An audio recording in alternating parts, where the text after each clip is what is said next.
All right, we are of record. Good morning, I'm Judge DeThomasis. This is case 38-2023-DR416. It is January 4, 2024, 9:11 a.m. We are here subsequent to what I would call the first stage and presentation of the evidentiary support for the petition that was filed initially on September 7, 2023. That proceeding concluded at or about close of business, 5 o'clock that day. We came back on December 6 and continued this matter to today's date. Given the fact that there have been some intervening motions, some of which are within the purview of analysis and review by the Office of the State Attorney, some of which are of necessity within the purview of this court's need to adjudicate so that we can proceed to the remainder of the hearing. And it would be the court's intention to try to resolve all matters here today. Let me just set the record on some of the relevant procedural matters, since this is a continuation from November 29, which was of record, and 12/6, which was also of record, given the nature of the initial petition. September 7, as I said, 2023, petition for injunction for protection against stalking was filed. The matter was scheduled for hearing without issuance of a temporary injunction initially. The hearing after service was effectuated, was initially set for, and did occur on November 29. Those proceedings concluded at or about 5 p.m., the close of business. At that time, the petitioner was towards the tail end, it seemed from the court's perspective, of direct testimony, but it had not yet concluded direct testimony. There were 2 additional witnesses potentially for the respondent that were waiting, potentially the respondent himself, and so the court concluded the proceedings with the initial intent to return on December 6, and there were several intervening things that occurred between the 29th and December 6 that ultimately led to us being here today. Those included respondent's motion to continue on December 1, which was denied. On December 4, in part, an order directing respondent to present proof of the basis for the continuance that was requested from the November 29 to December 4 date, as the court on November 29 offered to reconvene at 9 a.m. on November 30th, and it was the respondent's counsel claim and advanced argument that continued it at the time to December 4, or December 6. On December 6, the court reconvened. At that time, a second respondent motion to continue had been filed. The filing date of that was December 5. The court addressed it on December 6.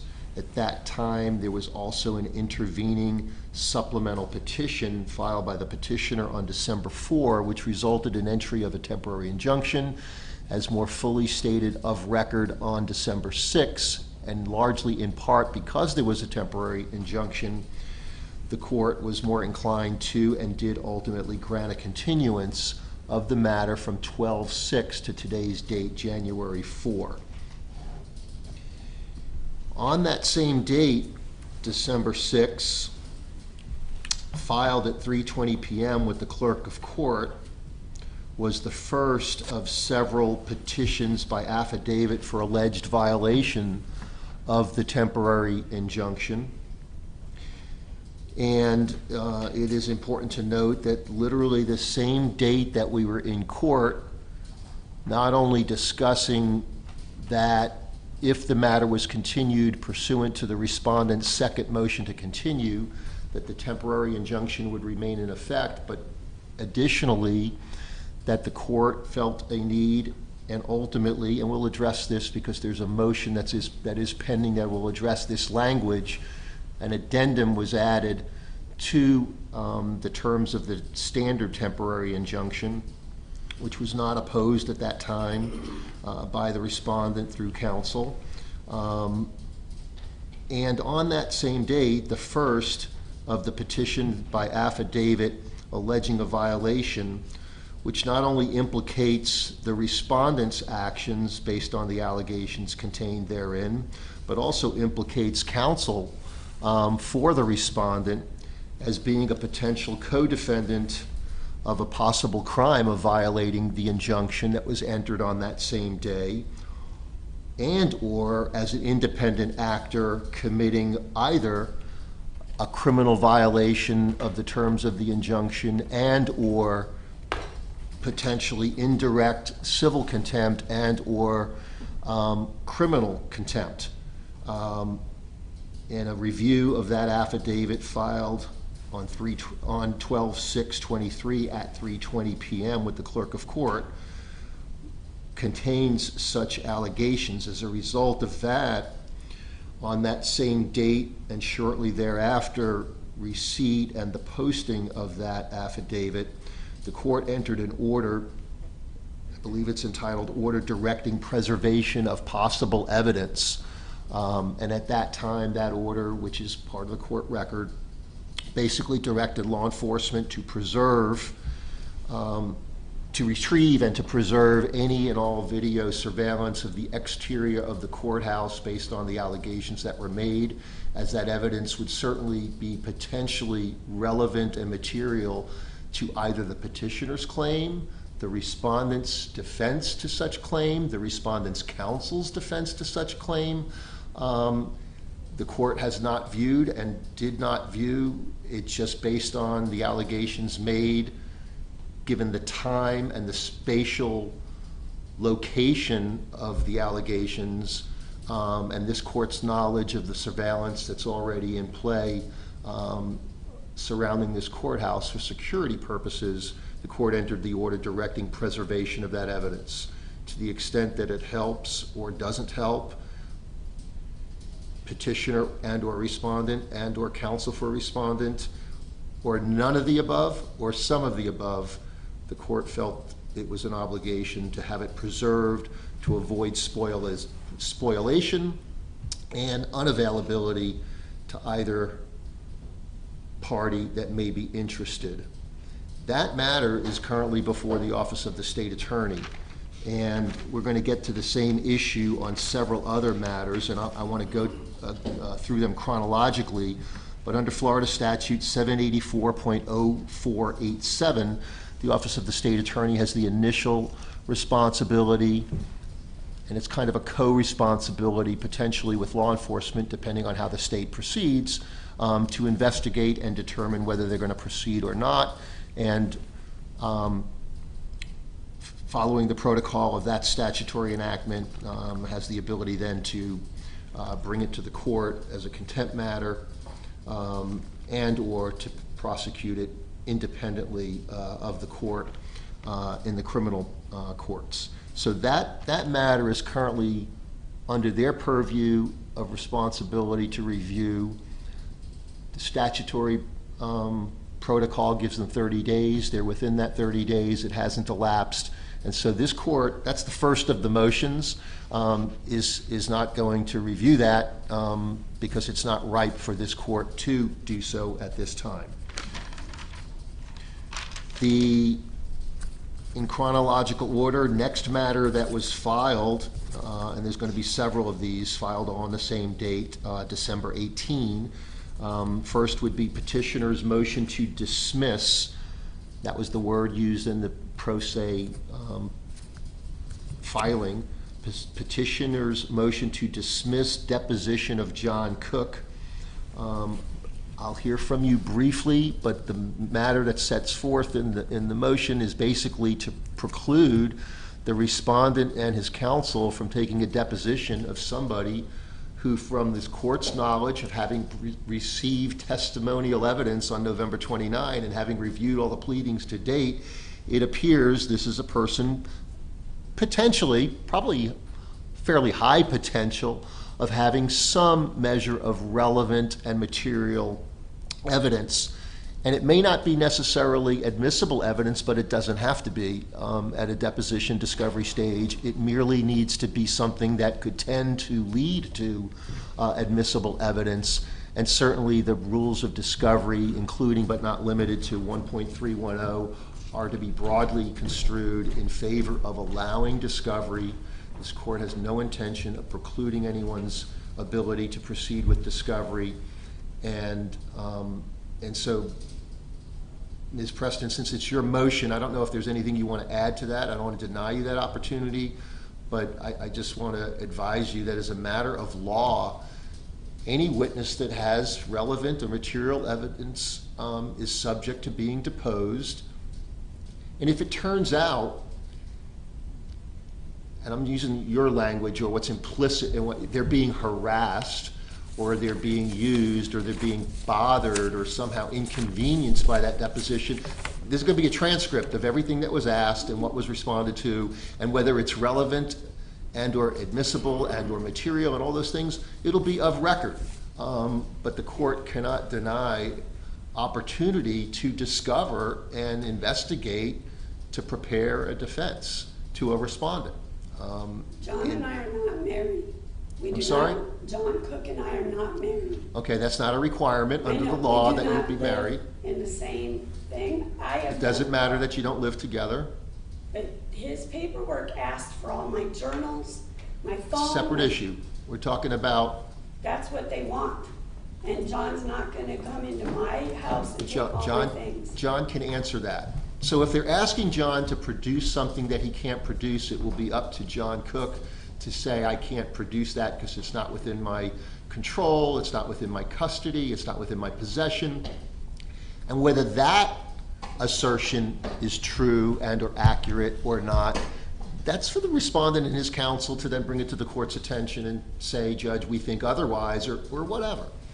I don't know how that's going to play out, but what your motion tries to do, is an attempt to do, is deprive them of the ability to even sit down at the deposition of record in presence of a court reporter under oath and ask those questions. I presume those types of questions. I'm not a lawyer. All I know is that. Well, that's why I'm trying to assist you in understanding what is about to be the ruling of the court on your motion. Okay. I'm just not letting John come into my house and strip me of all my belongings to give to them. I'm not having it. That, again, that's up to you, and that's up to him, and it's up to the respondent and his counsel to seek remedy if they otherwise need remedy. Let me turn, Mr. Shockett, I don't know if you need to be heard. The court's inclination is to deny the motion as being improper. Discovery, as I said, is a broadly based, comprehensive interpretation at this stage of the proceedings. I don't intend to deny you that opportunity. Thanks, Judge. Yeah, and just know that if that would happen, we would be, all these issues that have come since then, we would have addressed them all at the two depots, and we'd be fine. Right, which is kind of what I said, and I may have said it before, but before we went, but to make it a record, the court believes that there are several motions that are a little potentially illogically inconsistent in that several of these are going to address what could have and should have happened on December 21, and here we are January 4, and are we proceeding to hearing or not? So we're going to get to them one at a time. Okay, thanks, sir. So for the record, petitioner's motion to dismiss Depot of John Cook, file 12-18-23, is denied. The next matter is petitioner's motion for legal fees, filed 12-18-23. Your Honor, if I may, so when will, I can just reschedule the deposition then if it's denied? She's asking to dismiss it or prevent it. So let's get to that when I get to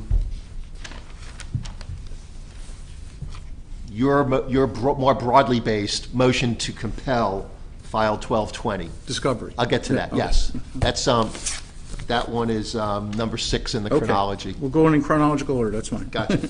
Right. So petitioner's motion for legal fees, file 12-18. First, let me say pro se litigants are held to the same standard as a reasonably competent attorney. That's just the law of the land. I do read your pro se motion in its broadest sense, and it appears to me you're seeking potentially two things. One is representation by counsel, and for which you're not entitled to court-appointed representation by counsel. And then the second component, it appears that you're asking for and it appears to this court, again from reading your petition, it's almost like a sanction, that you're asking the court to sanction Mr. Hales to make him pay for your attorney's fees, which you haven't incurred, but to provide you with fees that you could incur to hire counsel or retain counsel to represent you. And quite frankly, if it's to that end, it's insufficiently pleaded, and you submit no authority, legal authority, for this court to do so.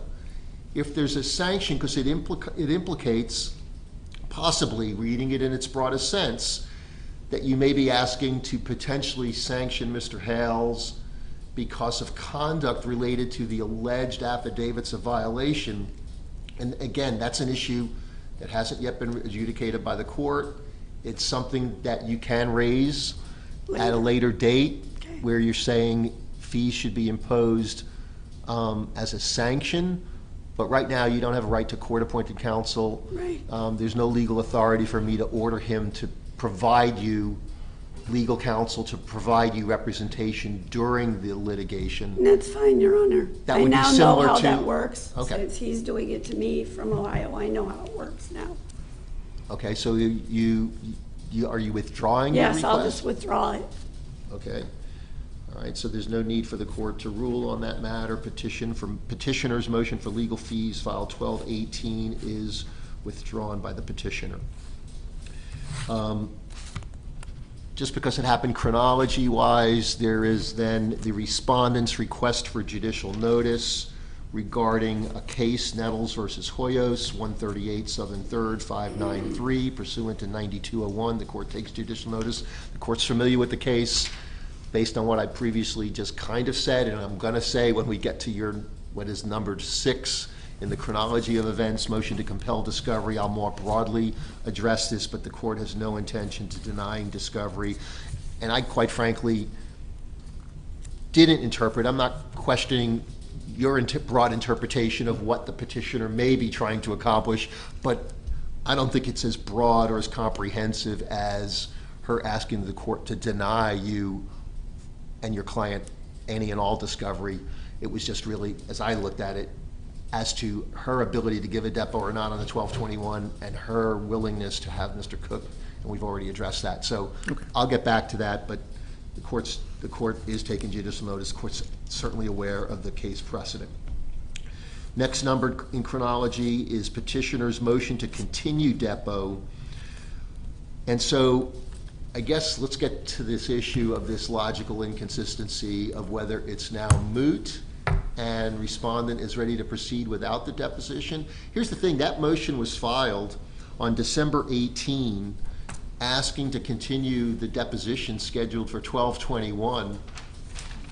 It's not like the court gets a bulletin 24/7 that says, hey, a motion's filed in one of your whatever pending hundreds, if not thousands of cases that are pending, and nobody requested hearing. It's not an emergency, it wasn't urgent, it wasn't presented that way. And so is it moot because other arrangements were made? I guess not, because of what you said just a moment ago. I didn't know that until a moment ago. And if there's an intent to pursue full discovery, which would include the deposition now of Mr. Cook, that the court has already ruled on that motion, and the court can certainly and would direct Ms. Preston to likewise provide a deposition within reasonable, and that reasonable has now been re-evaluated as a shorter time frame, but that necessarily would include, because of the time and space continuum we live in, that the evidentiary hearing not proceed today. Unfortunately, that was not our intent. I'm not saying that it was, but it could be the conclusion of providing you the relief that you're entitled to, and the court's inclined to grant. And so, let me go back to the petitioner. Ms. Preston, it's your motion to continue that no hearing was ever requested for, and so it appears unilaterally, maybe for good reason, but without court approval, you didn't appear for or attend your deposition. And what I don't know, because I don't have the complete record from your motion or from the record, I don't know if you had been served subpoena For Probably my was a s- deposition for your on me? deposition? No, I'm not, only John Cook. And the day that they wanted John Cook, he could not come, and I've already provided that to the court. I was in Naples. Let's move away from the John Cook. Were you served with a subpoena No, for the deposition? I've never been served about me doing the deposition. Your Honor, she's a party.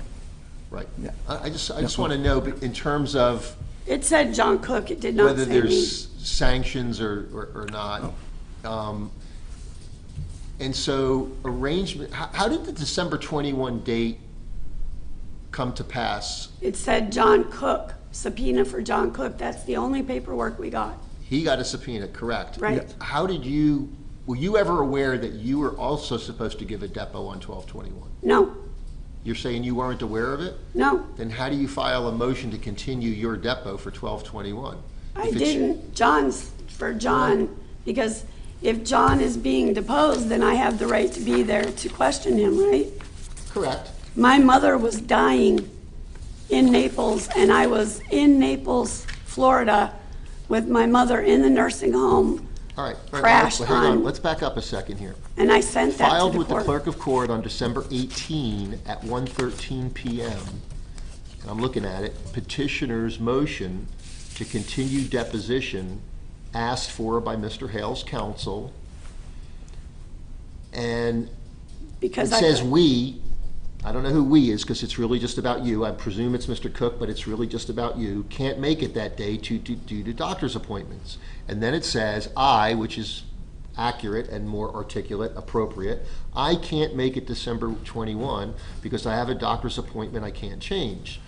So if it can't be dismissed, it needs to be rescheduled. And so I guess when I read that, that tells me you knew you were supposed to, maybe by agreement, maybe by notice, maybe by subpoena. You're saying not by subpoena. That's fine. You're a party. I hear that. So by somehow to notice that on John December Cook. 21, you were going to give a depo. No, John, it only said John Cook. The only paper we got was for John Cook to give a deposition. I've never seen anything about me giving one.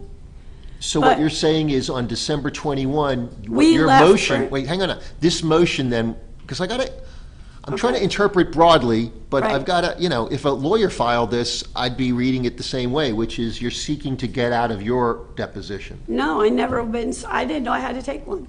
John Cook had to take a deposition. So what this motion is basically saying, we need to be absolved of responsibility to appear, me as the party who gets to also question Mr. Cook. Yes, yes. Mr. Cook for other reasons, which I've Yes. denied. Yes. So- And he Okay. called me I- while I was on the road. He said, well, you can't come? And I said, no, I can't come. I had a doctor's appointment, but now, I'm sorry, but I am on the road right now to Naples, Florida. My mother was put on life support. Okay. And I had to rush there to say goodbye to my mom. And I sent, I posted something with the clerk of court telling you where I was. Okay. And my sister provided a note saying where I The court was. interpreted that as those are all the reasons why you couldn't give your depo, which is different than you couldn't be there for Mr. Cook's depo, for which you had a right to be there and to question. Right. That being said, hang on, Mr. Shockett, what would indicate, if anything, that Ms. Preston was also to give a deposition herself that day? Well, thanks, Judge. First of all, two things. There's two separate motions. One's directed to John Cook separately, saying no deposition, no rescheduling. Correct. Nothing. This one says rescheduling, it's hers. I did speak with her. In her written motion, I said, okay, what time's your appointment? Maybe we can do it afterwards? Maybe You we did can do it not next say day." that. She You said, did not Preston, give him say a that. chance to speak. We can't interrupt each other. Sorry. In part, number one, because we have to control the court proceedings sorry. professionally here and give people due deference. Number two, should be number one, due process requires I get everybody an opportunity to be heard. And number three, we're keeping a record and we don't want to talk over each other. Okay. Thanks. She said that, I said, okay, maybe we can do it the next day. She says, to these effect, I can't give you any other dates. 10 minutes after I filed the motion, I found out my mother's deathly ill, to these words, and I have to go out of town. I don't want to be coming back. I may not even be back for the January 4th.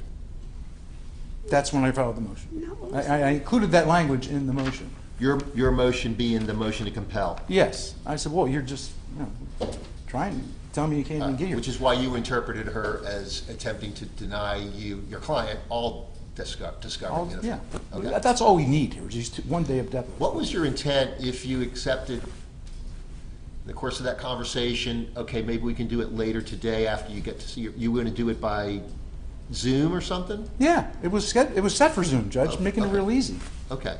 And I just said, fine, what time, if it was the morning, maybe when you get out, give me a call, we'll get the next day. I was immediately told, 10 minutes after, there's something you don't know, my mother's dying. And I can't agree to any other days. Okay. Therefore, the motion. So, Ms. Preston, with regards to, do you corroborate that That at least that conversation never was Mr. Never Shockett happened. trying to get your deposition at some point? No, he never said my deposition at all. Not one word about me giving a deposition. The phone call was this. Just so that we're clear, let's say, and I'm not making this finding here, but let's say you were not led to believe on December 21, prior to December 21, that you were going to give your depo. Oh. And that it was only limited to your belief that on the 21, Mr. Cook was intended to be given a depo and you were going to attend as a party. So let's assume that premise. Okay, truth. It's Are you also saying, though, that when 12/21 came around and this conversation took place and you were on your way, maybe for good reason, I'm not making that finding, but let's say that it was, for purposes of this premise, good reason you're somewhere else, Mr. Shockett's saying, okay, I'll accommodate, we'll do it. And part of it, what he's saying is, although we'd like to do it today, we want to do it today, and we can make it happen today because it's by Zoom and you can be there, and when you're concluded, we'll get started.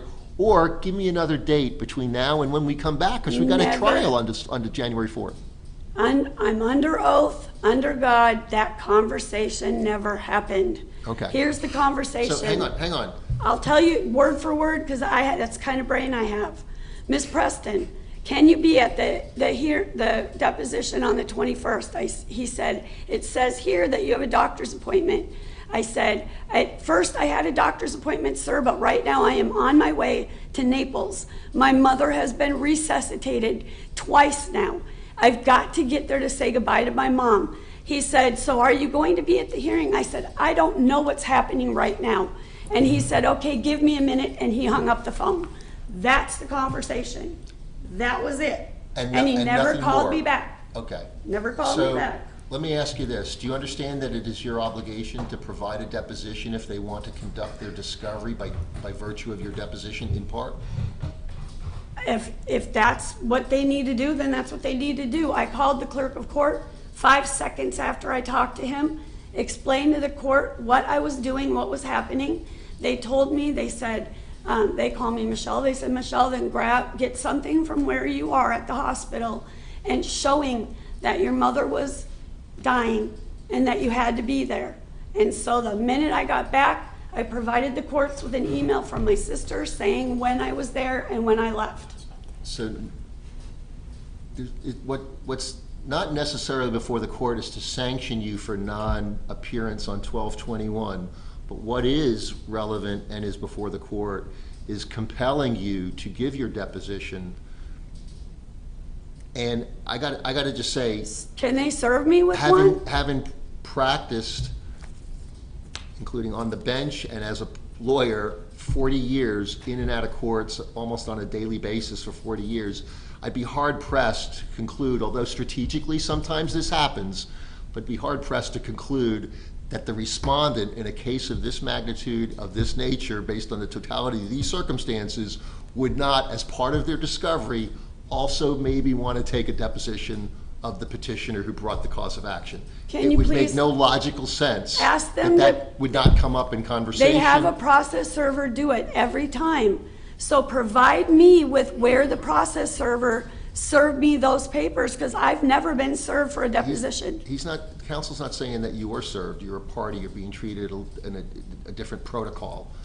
But what you're saying is you didn't even know you were going to give a depo. No, Do you understand it's your obligation to provide a depo? Let's get to the heart of this. that's because- fine. If that's what the court is saying I have to do, then fine. Well, the court is saying that. And Okay. so, But I Mr. was Shockett, not I served. intend to address the rest of these matters, but is it your client's intent, or you're on his behalf to pursue what I'm calling the strategic decision, which seems obvious, to take the deposition of the petitioner? Absolutely, Judge. Okay. All right, we're gonna come back to that. So the petitioner's motion to continue the depo, to the extent that it related to continue it because you, the petitioner, couldn't be there for Mr. Cook's deposition. Right.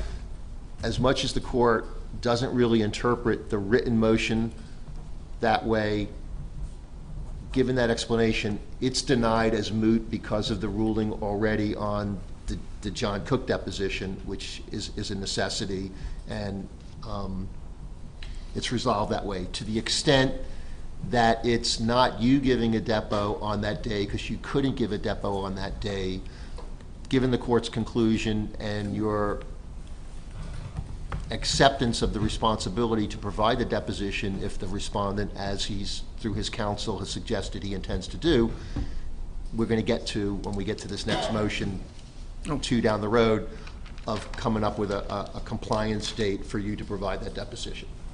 All right, so it's going to require the deposition, and it's going to require it within a pretty short time frame. But it is unnecessarily, because it could have been avoided, likely to cause a delay in these proceedings today. And I understand, and we're going to get to it too, but I want to take things in order here, that if there's a delay and there's an extension of the temporary terms of the injunction, that the language of the terms of the temporary injunction are all under subject to a separate motion to reconsider or modify the language.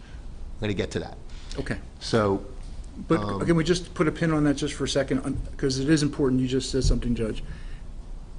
The temporary injunction was continued to today, and that was the rush to take deposition testimony, was because we wanted the hearing today. The delay was caused by the petitioner. It effectively prevented any deposition discovery. So the petitioner has created her own delay. I'm going to ask that the injunction, aside from being modified, the temporary injunction, because of this delay, be lifted until we come back. And I'm okay with a real tight schedule here. But I think that this temporary injunction, we wanted the hearing, Judge. We wanted to be heard. We wanted the final hearing. But we also needed her testimony, especially with all these new testimony. The we may be you and Mr. Hales. I'm not questioning that. Sorry.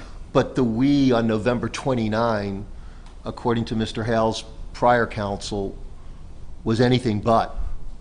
Judge, what was represented at that time is, Yeah. we could resolve this, Judge, in a couple of minutes, and it was this court that I think literally used the words, and the transcript would reflect this, it would be an abomination of due process for this court to railroad this case through in the next 15 minutes, and I couldn't see in all my years of litigation that anyone could possibly cross-examine 2 hours of direct testimony and present 2 additional witnesses, give closing argument, and conclude in 5 minutes. Yeah. It was not going to happen. That wasn't me. That wasn't me. Understood. And also, all these other, filings have occurred. So, we wanted to depose on all these things to get it all teed up for today. So this is the delay caused, and now we have prejudice on this side because of that. So it asked that the injunction be lifted, even for a temporary basis. So that's got to be balanced. We're going to get to that. Okay. But that's going to be balanced against the potential risk, if you will, associated with there not being that protection in place that initially on September 7 was denied. There was no temporary. It was a hearing only.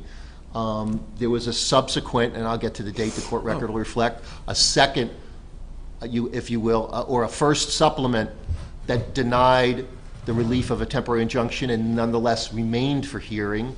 And then I think it was the second supplement on or about 12/1 or 4, I mentioned it previously in the record, it will accurately reflect, that it was that supplemental petition that led to the temporary relief that we're now dealing with, although the court added the addendum based on. So we're going to come back to that. It sounds like there's going to be necessarily a request to continue this, but what that looks like, we're going to get to in And also, just a second. Judge, I think you correctly, in that final 12-4, the third time around, I think you said, considering the previous filings earlier, the cumulative effect of them.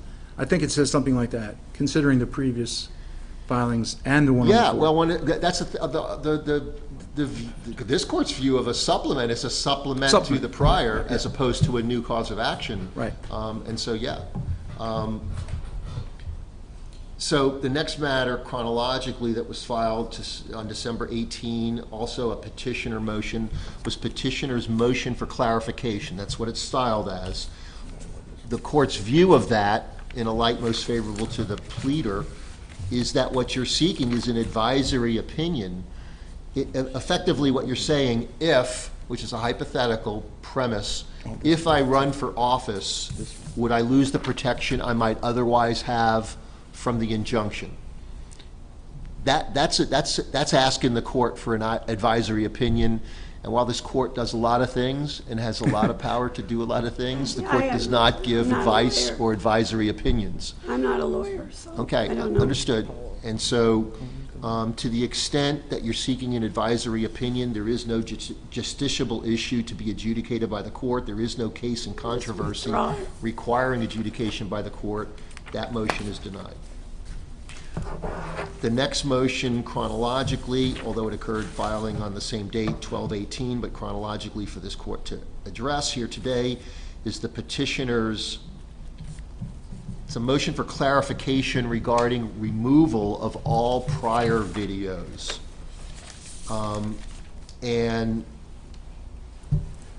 And then there's also a question contained within that, which is a two-part question. One, did the respondent give up all his firearms? And number two, well, I guess it's a one-part question. You wanted you wanted proof of compliance with that.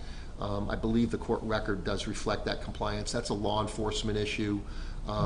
Failure to turn over firearms pursuant to court order is a crime. And that's an issue for law enforcement to decide. So to the extent that you're asking the court to do or not do something about that, or to the extent that it might be an allegation that there's some sort of alleged violation of the terms of that, that's either the state attorney and or law enforcement's purview. But to the extent that you're asking the court to clarify, which is a lot different than modify, because I'm not going to modify, because that changes the rights of the parties. But if you're asking me to clarify whether the prior order and injunction, even with the addendum, required Mr. Hales to remove any prior videos up until the date of that ruling on December 6 and that addendum, the answer is no. And the reason the answer is no, it did not require him to do that, is because at the stage of the proceedings of November 29, at or about 4:45 to 4:50 or whatever, when the court said, obviously this is going to need to be continued, we're not done with this hearing, I had not adjudicated on the merits your claims in direct testimony, which were not subject to cross-examination. Mr. Hales didn't have an opportunity to present evidence which could include his own testimony that might contradict what was testified to. And so I couldn't adjudicate that the behavior up until that point was in fact under the statutory provisions, quote, cyberstalking, unquote, okay? Because the court, or as a result of the court being required as a matter of law to review your petition, your supplemental petition, in a light most favorable to you and accept what's being pled as true and does it entitle to the relief of a temporary injunction, that's wholly different than the court adjudicating on its merits in a contested full due process hearing that in fact what happened was the following, and therefore as a sanction the court's going to direct removal, if that is even going to be considered. But that may be a convoluted explanation, but this court did not, and specifically is aware, did not direct him to remove anything prior. Right. It implicates constitutional free speech. It implicates what would in effect be a punishment or a sanction that wasn't necessary from this court's view as far as temporary relief based on the court having to accept what was pleaded as true. I just simply didn't And we're in the middle, know we're if literally that's in the what it middle of a trial. This court's not going to start imposing sanctions in the middle of a trial. So to clarify, to the extent that you need clarification, this court's order did not That's fine. require him to do so. And so to that extent, the motion is, as this record would reflect, ruled upon by making it clear to you what was directed. The next matter then up is the respondent's motion to compel discovery, file 1220. It's in reference to the deposition in large part, and we've already addressed a large portion of this, but basically, as this court said, this court has no intention to deny either party the discovery rights that they're entitled to as a matter of law, or to curtail discovery.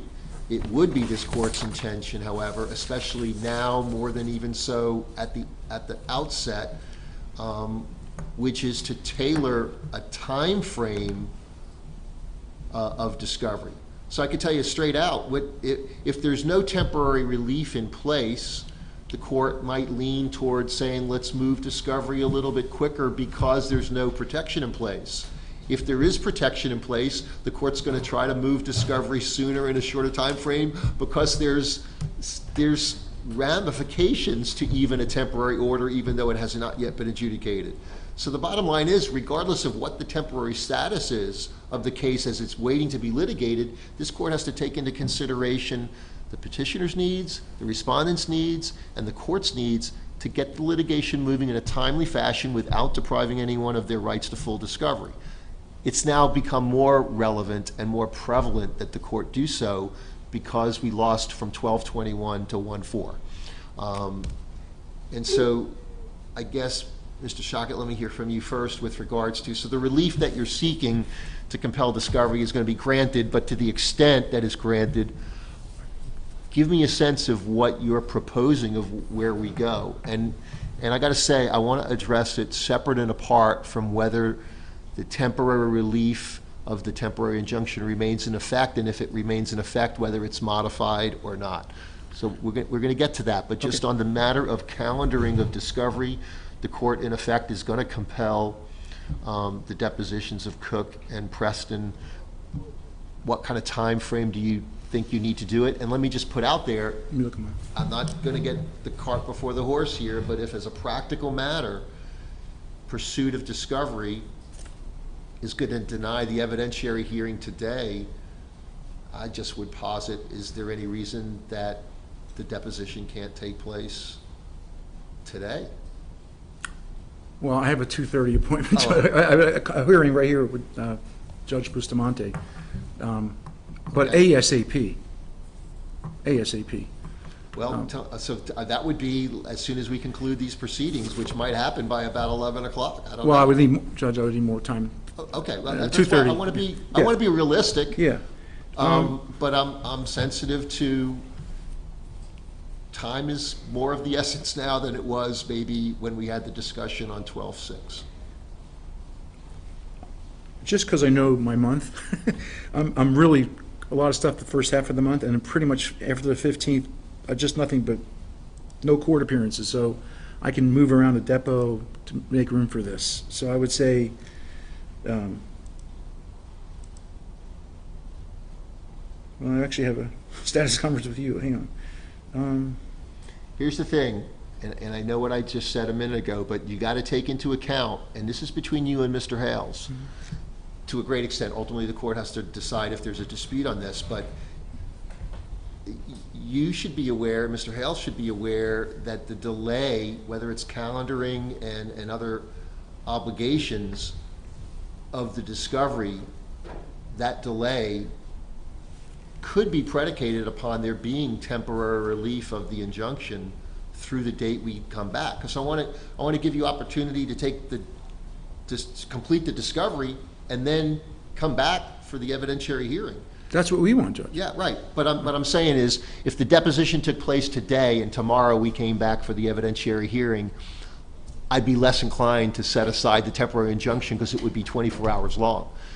But if your calendar, and I'm not insensitive to that, causes a delay of the discovery, but the original delay of the discovery was on Ms. Preston, as we already discussed, I still got to consider that if the evidentiary hearing is going to be further out without protection or restrictions in place versus with protections in place, that's going to be part of the calculus that has to take place. So I understand obligations of other courts and other things that you've got calendared, but you have to evaluate, and your client has to evaluate, that the length of time that you're seeking for continuance may be part of the calculus in whether or not the injunctive relief remains. Well, with the last motion, with the new case that came out on the 29th, might have some effect, because if in essence... I think it might have some effect potentially on modification, but let me say, and I don't want to get too far deep into this, I will when we get to it, because we want to keep things in order here, because there's a lot, but that opinion from 4 days ago should be of no surprise to anyone in this courtroom, because it's no surprise to this court, because if you go back to the transcript of 12-6 and you read the Chief Judge's opinion, Sleet, from the Second District Court of Appeals from 4 days ago, that written opinion mirrors what this court orally pronounced on December 6th by saying, by the way, has anyone read, hang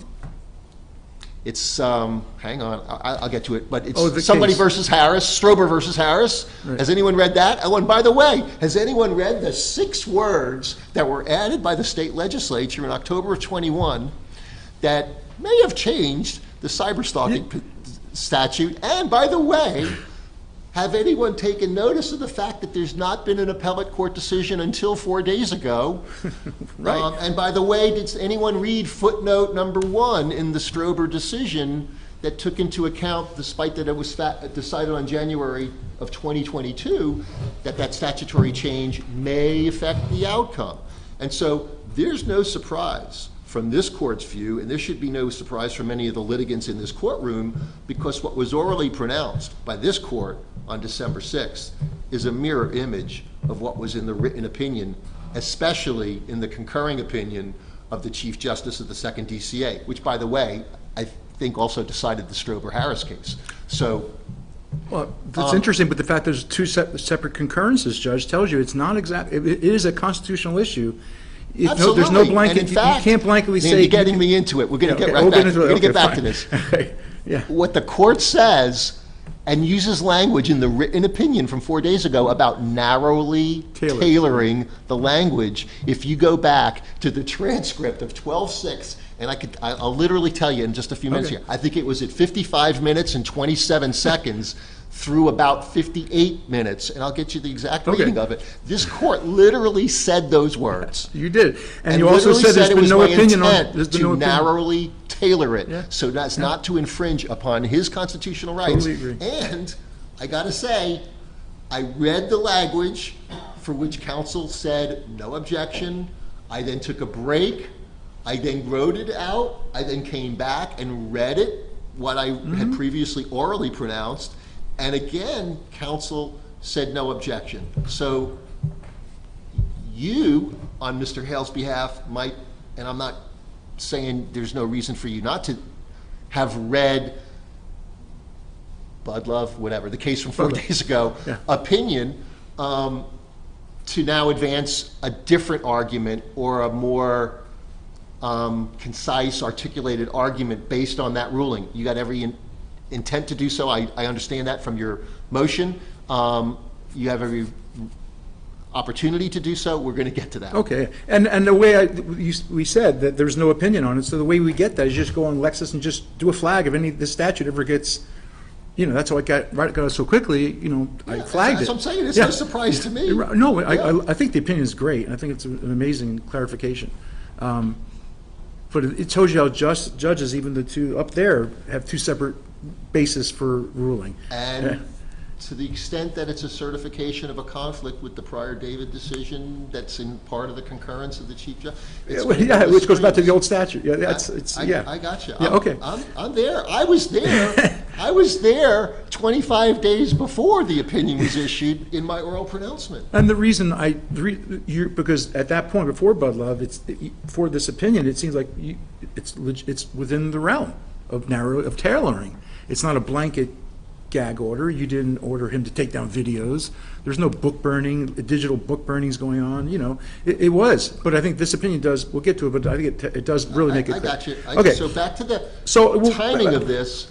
I want you to take into consideration, and with sensitivity to and understanding of other conflicts and calendaring, but it's not going to necessitate or dictate the results of a separately considered issue, which is, does the injunctive relief stay in place, and if so, to what extent, if any, is it modified? Thank you, Judge. So I would just say, like I said before, we can get these. We have to make sure she doesn't have any, that she's available too. But I really am jammed until Martin Luther King Day. After that, I can move around depots. I'll move heaven and earth to get it done this month, starting from the 16th onward. All right. I'll move things. So I also have to take into consideration, without even you even asking, for instance, I'm not going to have you take the depot and say, okay, we'll see you at 2 hours later or the next day. You might have to digest it and decide, does the deposition require you to go, oh, she named 2 other people I need to talk to, or whatever. And also on that point, that, you know, your point is well taken. We're going to treat pro se litigants the same way as a reasonably competent attorney. At her depot, she's going to be asked, do you want to read or waive? And if she said, so that's going to that could cause 30 days delay if she says, I want to read my transcript. There's no doubt that if the depot took place on 12/21, which it didn't, we would have been here, I think, ready to go on January 4. I would. Even if you had to hustle over what would have otherwise been people's holiday. That being said, it would be the court's intent to give you additional time after the time in which I'm going to compel the depot on a date. I want to get that done straight. So there's no disagreement or misunderstanding. Clear the decks for the depot to take place, plus fill in the blank days for us to come back for hearing. And I could tell you, I mean, I can cancel things or change things, but I could make that happen. If you're saying, so when you say Martin Luther King Day, some people work on that day, some people don't. The court observes that as a court holiday. Yeah. But that's the 15th.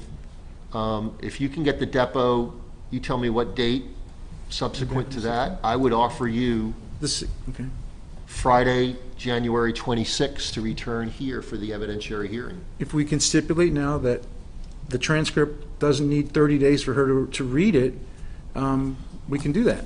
If there's a oral motion to advance the time frame in which to review and read, they're for purposes, making an oral attendance right now. That would be granted. The only question is then to what extent, okay? So, well, I'll rush the transcript. depot on what day? I would like to do the 16th. So, and again, and for Cook, probably the next day on the 17th. So Cook and Preston, it would be your intent? Yes. So Ms. Preston, because you have a right to be present during Mr. Cook's, you've got an obligation to be present for you as the petitioner. And it could go either way, either orders. It doesn't matter who goes. Either order, but right. So January 16, 1/6, and 17, 1/7, can you and will you agree to be present? Yes. Yes? Yes. Okay. No, I'm asking the court not to drop the temporary order. What the court doesn't realize We're going to get is to that. going We're going to get on. to that. We're going to get to that. I'm going to hear from you on that. I presume you're going to object. So I'm going to give you a chance to be heard on that. But let's get the calendaring of this. Do you know who the court reporter, like, I mean, you're going to issue subpoena to Mr. Cook? You're going to notice? Well, he didn't appear. He's under subpoena already. Right. So it would be continued subpoena to, let's just go, who's going to be the 16th, who's going to be the 17th? Or are they both? I would like her to go on the 16th. Ms. Preston on the 17th, on the 16th? On the 16th. And then, let's say, he can start at, we'll do his at 11 a.m. I don't think I'm going to need all day for him. So 11 a.m. on the 17th. Hers beginning in the morning. 9 a.m.? 9 a.m. Sir, can we do that at like 10? I have That's a fine. special needs daughter. Okay. I am so sorry, but my child at 8 Hang on, you don't have to give a a.m. reason if Fine. there's an agreement to it, and fine. it sounds like there's no objection. And we're doing it by Zoom. So Right, it's not but going to be my hard. child takes medication in a feeding tube at 8 a.m. I need time to get her medications and her stuff Council done. agreed 10. 10 a.m. by Zoom. January 16, petitioner's deposition, 10 a.m. via Zoom. Counsel for the respondent, we'll get that all set up for you. You'll get the notice and the hookup for that. Mr. Cook would be considered a continuation of the subpoena already previously served for 12/21, is now extended by order of the court for deposition to be provided to counsel for the respondent at 11 a.m., commencing at 11 a.m. By Zoom. January 17 via Zoom as well. Yeah. Ms. Preston, you have an obligation to appear on January 16 at 10 a.m. You That's have the fine. ability to, and should be, at the depot to commence 11 a.m. the following day of Mr. Cook. That's fine. Thank you, Judge. Okay. And what was the day you wanted to have the hearing then? Friday, the 26th? Yes. It's not as Okay, much so as if we can, want, I it's- can get the transcript, rush ordered, and if we can give her, if she wants to read, maybe she can correct it by, but see, here's the problem, Judge, if she changes her testimony by an errata sheet, we have to then inquire as to the basis of that. we have to cross that bridge if we Okay, get to okay. it. So, yeah, I'll And get if, her. and if need be, not that I'm inviting this, but if that happens, that may be something that you have to reach out and ask for expedited, hearing, meaning that we're going to come up, right in a minute here, we're going to come to a date by which it needs to be read by. If there's an errata sheet or there's some reason for redeposing or whatever, clarifying, whatever needs to happen, we might be able to also still save the January 26th date by this court somehow finding time to address, even Fine. after hours, whatever issue Understood. might come up. So if we get to that bridge, we'll cross it at that point. 26 works. The 26th? Yes.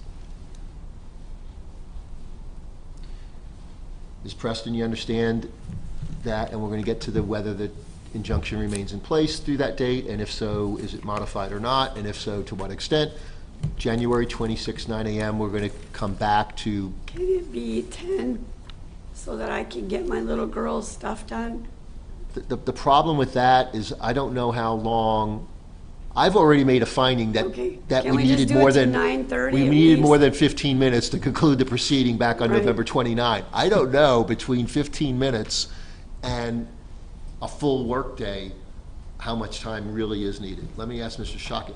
And I don't know that, you can answer this without the deposition first, which is, are we going to need the day? If we I'm keep setting getting this up. new filings, it's going to, new areas of inquiry, that's why it's going to be all day, I believe. Right, okay. Yeah. So, Ms. Preston, you'll have 22 days, and I'm not insensitive to your needs and your kids, certainly, but you've got 3 weeks to try to make arrangements. Then on There the is no 26th babysitters, there's no nothing for my child. I we do gotta- not let John cook, he sits outside with her. I got you. We can't, because of her illness, we cannot let anyone else near her because a fever can kill her. So we don't do that. It's So- fine, I'll just, again, have to, We've got to be here Try and make at it 9 work. a.m. Because we may be very well faced with the situation like we were on November 29 and not being able to conclude, Yeah. and this court's going to do everything it can to avoid that. And quite frankly, it's going to have to be presented on that day and resolved on that day. So 9 a.m., January 26, courtroom 1A, Levy County Courthouse, to conclude these proceedings. Thanks, Judge, and we're trying to accommodate her, that's why by Zoom, I understand the situation I to got the you. extent I've heard Zoom read the don't help proceedings. when I'm trying to tube feed my child and give her meds in her tube. She has a feeding tube, a Mickey button to feed and tube medication in. She sees her medication that has to be taken at 8 and 8. Okay. It's, I've heard, I don't know if you think I I know, it's fine, have, I got like, it. I'll deal with it. disregarded or disagreed or found what you're saying is No. not being credible. I'm accepting that. I know. I think council's accepted that. But given that, and despite that, that hour time frame It's being fine. chopped out of that day on a Friday on the 26th, and what's happened previously in the history of this case, I've got to insist we start at 9 a.m. Okay, We got to be ready to go. And quite frankly, although it's editorial comment because it's unnecessary, but nonetheless, if the deposition took place on 12/21, we wouldn't be in this situation. And if it took place on 12/21, I could then push counsel to say, now that you've taken depositions, you tell me reasonably how long it's going to take to try this case. And I can't force that answer because his answer is going to be, I don't know until I take the deposition, and that's understood. All I wanted to do was say goodbye to my mom. That's all. Again, we haven't, this court hasn't disregarded that or not accepted that, and I don't think counsel has. But it's created a situation that we now are trying to remedy. Rich, which also one he did created Which is something for creating me, some and- pressures. So the one piece about Depo 16th and 17th, transcript to be provided and read by in anticipation of the January 26th evidentiary hearing. The 23rd? So, Ms. Preston, basically, there's going to be a process at the end of the deposition. You're going to be told that you have an opportunity, if you wish, it's up to the deponent, to read the transcript, or you can waive doing so. If you say, no, I want to read it, what counsel is suggesting, and it seems pretty reasonable, that the transcript will then be typed up, and by January 23rd, if you choose to read, that you will have done so by that date. And can you do so? That's fine. So you'll have a week. Can we apply the same standard to Mr. Cook's deposition? Mr. Cook's depo of the 17th, likewise, since you're a party present at the deposition of Mr. Cook, likewise, you could review that. She can't really do an errata sheet for that, but you'll have a chance to review it, but likewise, the same time frame by It's fine. January, and to be specific, by January 23rd, 5 p.m. Thank you, Judge. And there's one thing about that. We're still on the motion to compel? Yes, sir. Okay, so knowing that pro se litigants are held to the same standard, you have discretion. It doesn't say shall, but this delay created expense, created attorney's fees. I understand what's going on here, but I'm here to request fees based on the violation of not showing up, not setting a protective order, and creating the delay, granting the motion to compel discovery, and granting entitlement to fees. And while I'm on that point, respectfully, Judge, even-handed justice here. We want the same parties, the same scales. The right hands and the left hand should act equally. So this requirement in this case for the parties to prove the basis for requesting continuances was held here. I asked that she produce proof of this doctor's appointment. When was it made? Was it made? When was it canceled? Did she really have to go out of town? Just proof. Yes, I do. And And I provided an email proof to from the her court. sister is not proof. Then I'll get it from, the hospital was supposed to send me something, and she didn't send it to me, but I will get with her today and get that immediately. Okay, so let me just say, under appropriate circumstances, under the rules of procedure, rules of civil procedure, counsel, under certain circumstances, can, on behalf of their client, seek compensation for fees and or costs expended for depositions that didn't take place. Now, there's a bunch of requirements to establish, but given that there's such a request, and given that there appears to be, based on your representations, your ability to establish why you were or not where you were supposed to be, kind of thing, and clearly that's relevant to this court's consideration of whether to impose those costs and or fees, I'm going to take the request for fees for non-appearance at the 12/21 deposition under advisement. I'm going to reserve ruling on that, but it's going to be subject to directing Ms. Preston for you to provide by January 23rd proof and or whatever form of corroboration you have that you had a medical appointment. It does not have to disclose what would otherwise be protected medical information, but a doctor's office confirming that, yes, I had an Preston had an appointment and I and had to appeared for that cancel it. appointment on this day at that time. Right, and I had to cancel it that day too, to go to Naples to my mom. And But they will maybe, say that. again, some documentation that she was hospitalized and that Yep. you attended, okay? If you filled up with gas in Naples to come back, or whatever you have that you think is form of corroboration. And what counsel is saying, and I will get something from the patient liaison. incomplete at best compliance or non-compliance, I think is what I said on December 6th, about the whole issue with Mr. Hales going to Ohio. You've raised that in one of your affidavits that I'm not adjudicating. Also, same requirement, you got to provide corroboration to explain why you did or did not have the ability to attend the depot on 12/21. That will in part help determine whether or not fees and costs are assessed for the non-appearance of the depot. Right. Plus the fact that I called the clerk of court the minute he called me. The minute. I've got you. Okay. So counsel, to the extent that Okay, thank you, Judge. that covers it, the oral pronouncement of this court is the ruling, and it is reflected in this record.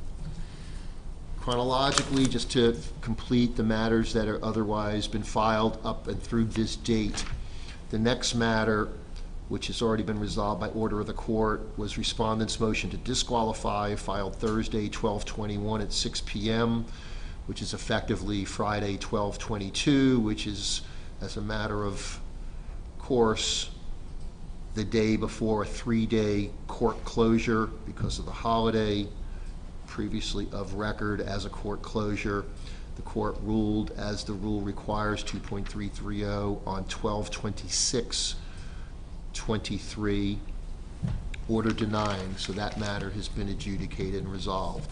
The next matter chronologically is styled as petitioner's petition by affidavit for violation of injunction, file 12/29/23. That matter, as I mentioned with regards to other similar matters, the affidavit for alleged violation under Florida statute 784-0487 is currently under the purview and obligation of the Office of the State Attorney to review and determine how to proceed. So there's no need for court judicial labor at this point on that matter. There may be at some later date. The next numbered issue is, or I guess filing, was respondent's notice of supplemental authority, which is a motion to modify the extended temporary injunction and a request for judicial notice of case precedent involving a ruling previously commented upon by this court and by counsel, issued 12/29/23 by the Second District Court of Appeals. We're going to address that here in a minute because of the continuance of the evidentiary portion of this matter to January 26. But let me address two other matters just for this record so it's complete.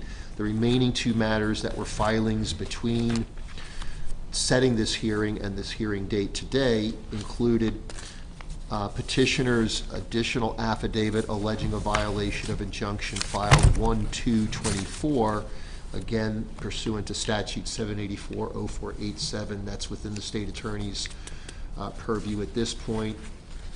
Subsequent to that, January 3rd, 2024, petitioner's affidavit for alleged violation again is within the state attorney's review at this point under 784-0487. I believe that addresses all matters that were filings. I hesitate to say, but it's worth saying, that between now and January 26, if there are additional filings, it would be the court's hope that none of them are designed to delay the resolution of this matter on January 26, and that we could otherwise have this matter resolved.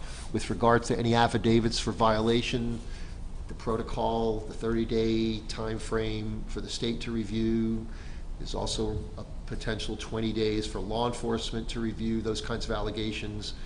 Those are going to follow their own time frame and path. With regards to this court's intent to resolve the evidentiary matters before the court to be adjudicated on or about January 26th, that should occur. So what that leaves us with, let me get to it a second, is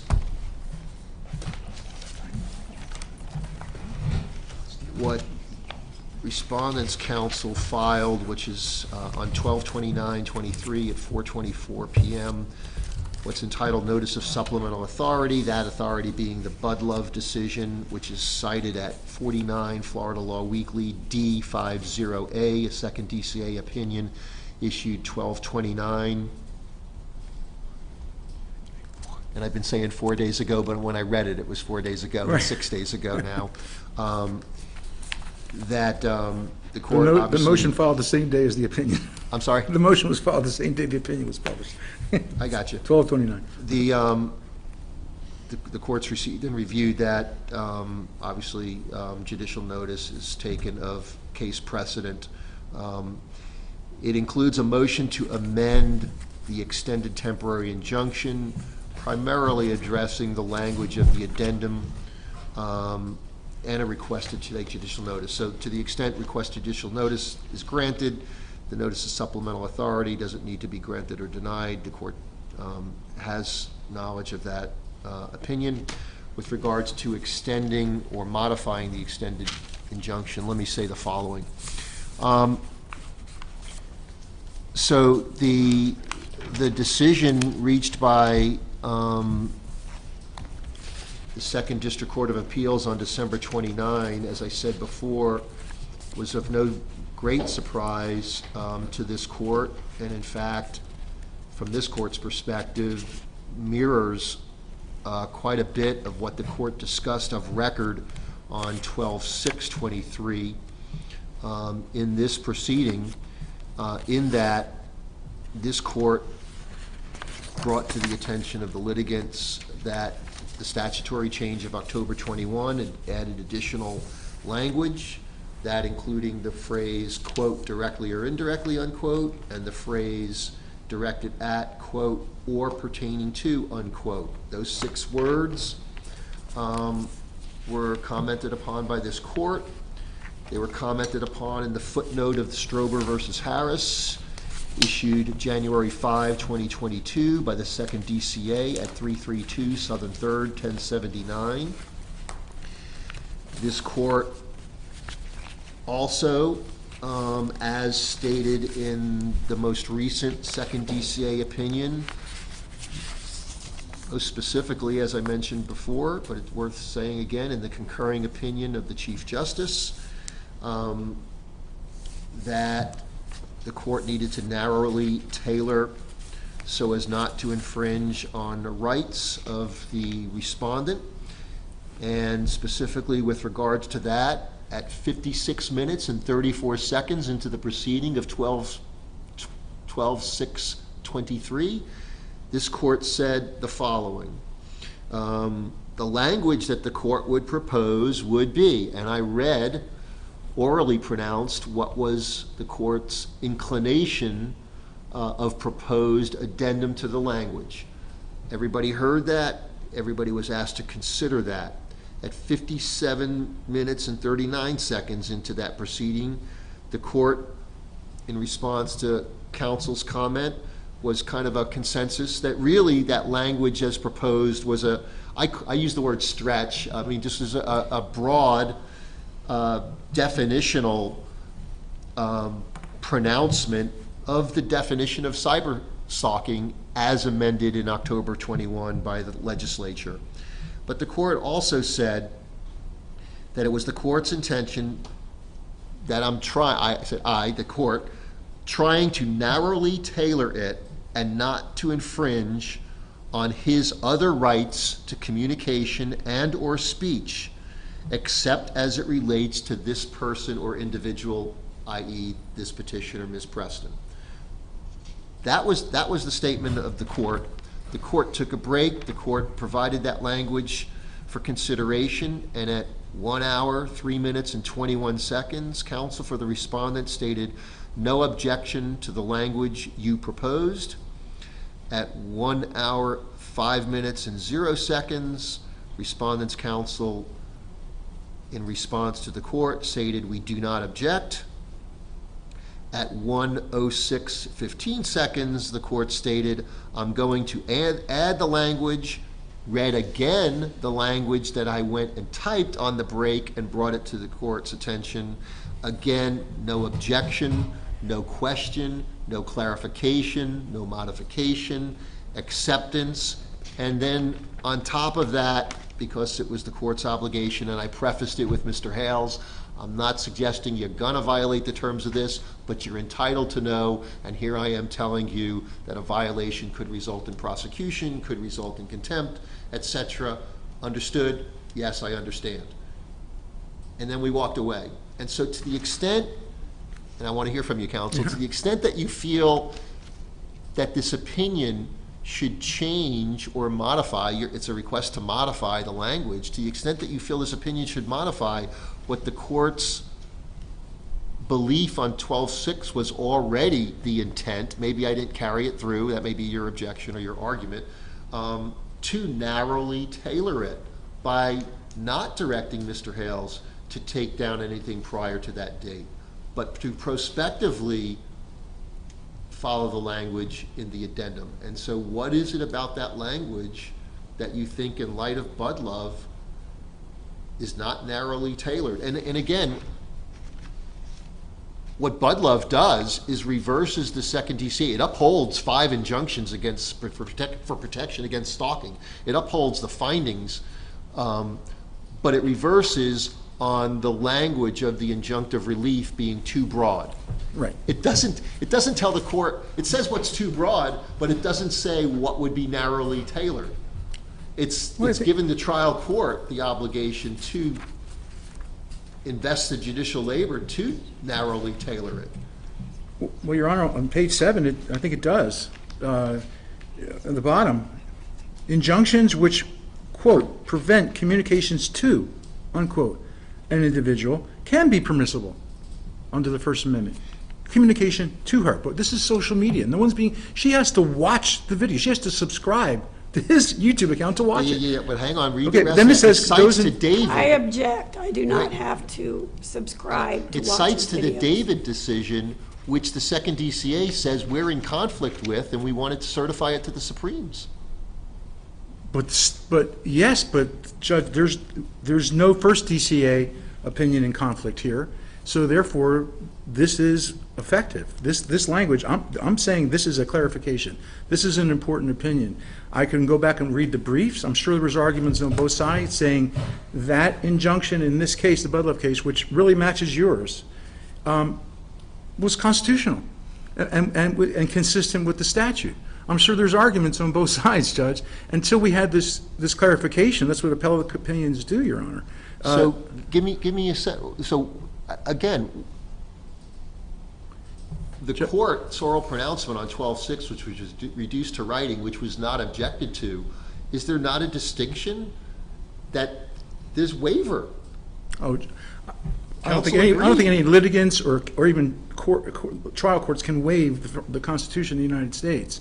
The David opinion, Judge, was when the old statute, that was under the old cyberstalking Right, statute. which the concurring So what they're opinion doing of the is, Chief Justice says really is inapplicable because it was interpreting a statute that didn't include 6 words that included directly or indirectly or directed at or pertaining to. right, which is why this judge, I think her name was Justine in Pasco County, her ruling was consistent with yours, her injunction had the same language. There was no objection there either because this is a new statute. You pointed it out. This is new law. And so let me pull up the language that's in. I guess my question is, what are you suggesting should be the limitation or the modification? The motion is to modify the language. And so just for the record, so that's clear, the protection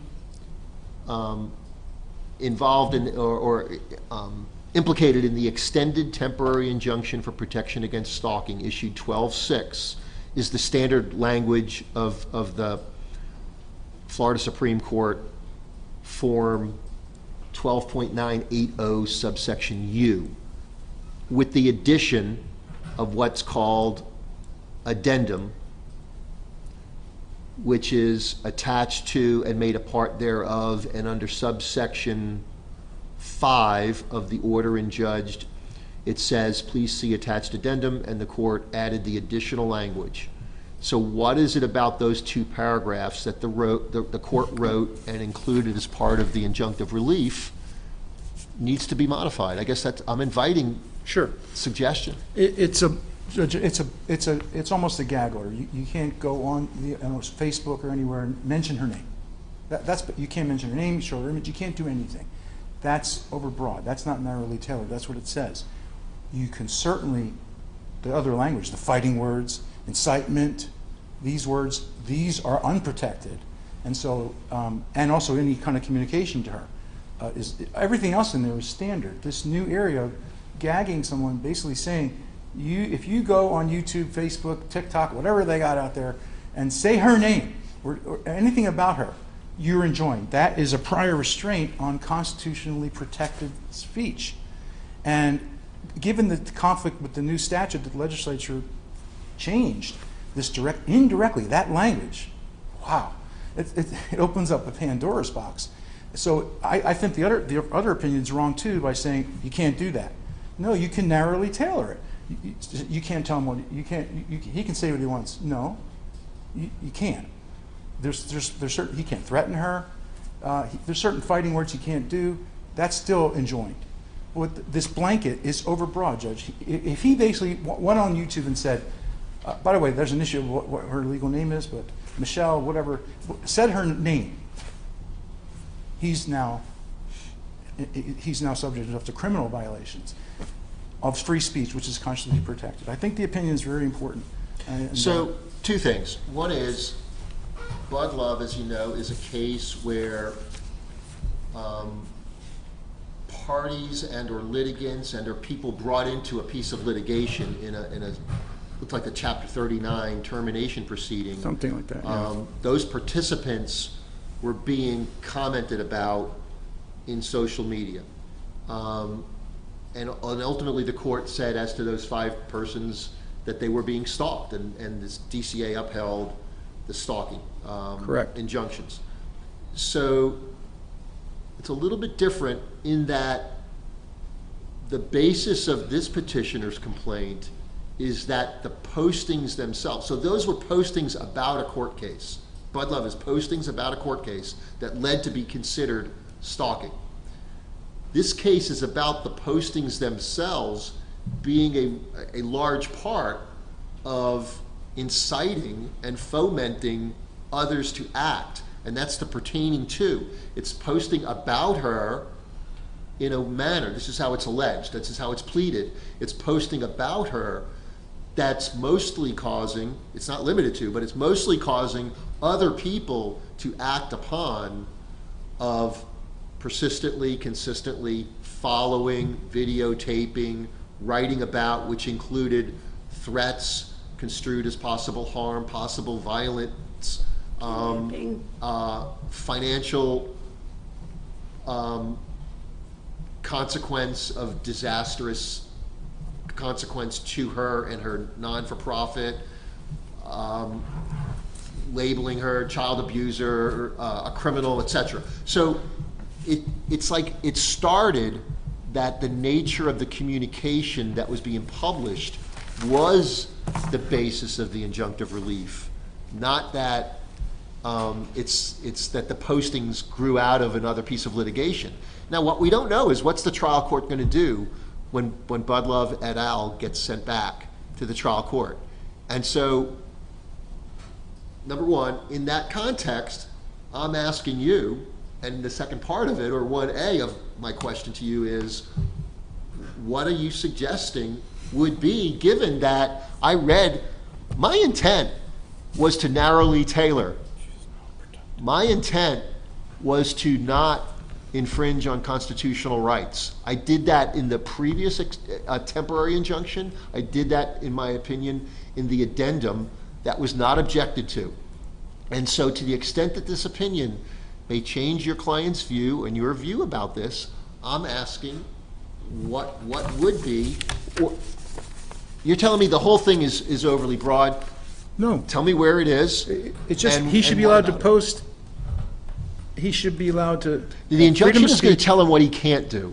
I understand. I'm not going to tell him what he can do. Well, that's for you, as his lawyer, to advise him that based on the court's ruling, you could still do this, but the court's ruling says you cannot do that. If I'm going to enjoin, which I have, the court's order is going to read what he can't do. And so right now it reads, based on the totality of the circumstances presented to this court in prior pleadings and in the form of evidence presented to this court on 11/29, and based on the extension of the injunctive relief, etc. So it goes on. It is therefore ordered and adjudged that in addition to the conditions and restrictions previously imposed, which is the standard, so that first paragraph really doesn't do anything to enjoin. It just simply says why we're doing this, why the court's doing it. And so it's the second paragraph. The respondent and or anyone under his control employed by him or in any way under his direction, including but not limited to any and all administrators of any form of social media, has the responsibility to assure that he does not publish in any form whatsoever, utilizing any media platform or conduit of information of the name, image, and or likeness, and or any information, data, photography, videos related to and or pertaining to the petitioner and or her minor child. So it's that paragraph, if you're suggesting, is overbroad, what would be narrowly tailored language? Okay, thanks, Judge. At page 9 of the opinion, it's right there. We can substitute Budlow for the word Hales. But at the bottom, in this case, the injunctions granted against Budlow Hales do not merely prohibit Budlow Hales from having any contact with the petitioner, sending communications to the petitioner, or causing others to send communications to the petitioner, or inflict some manner of harm against the petitioner. Those are fine. In addition to preventing any contact with or communications to the petitioner, the trial court ordered that Budlow Hales cease communicating publicly about the petitioner, ordering that he refrain from, quote, posting online anything related to her case. Wait, anything related to her case? But that involves the individuals, Judge. That's what they were doing. It's not just the case. The individuals, in fact, if you keep reading the order. Well, the word anything, I guess, anything related to the case. In other words, the injunctions, they said it. In other words, the injunctions, from page 9 to 10, in other words, the injunctions prevent Budlow Hale from engaging in public speech about a court proceeding and the individuals involved. This content-based prior restraint on speech is not tailored at all, much less narrowly tailored. The prospective prescriptions on Budlow Hale's social media communications are, for example, not confined to constitutionally unprotected speech, such as fighting words, quote, those personally abusive epithets which, when addressed to the ordinary citizen, are, as a matter of common knowledge, inherently likely to provoke violent reaction. True threats, those statements the speaker means to communicate a serious expression of intent to commit an act of unlawful violence, and those are alleged, Judge, I follow you, to a particular individual or group of individuals, or incitement communications, all these things.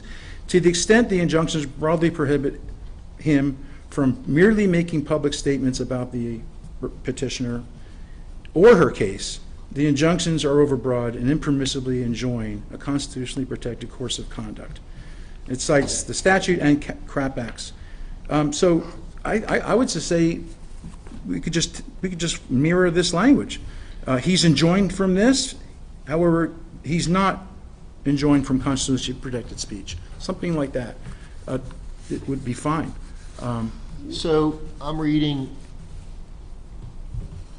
in the second paragraph of this court's addendum, which is part of the injunctive relief. All right, so the respondent and or anyone, etc., from utilizing any media platform related to and or pertaining to the petitioner and or the minor child. Mm-hmm. So one way to remedy that, if you're suggesting, I'm not necessarily agreeing or disagreeing, but would be and or pertaining to or her minor child, which is also named in the injunctive relief here being sought. Yep.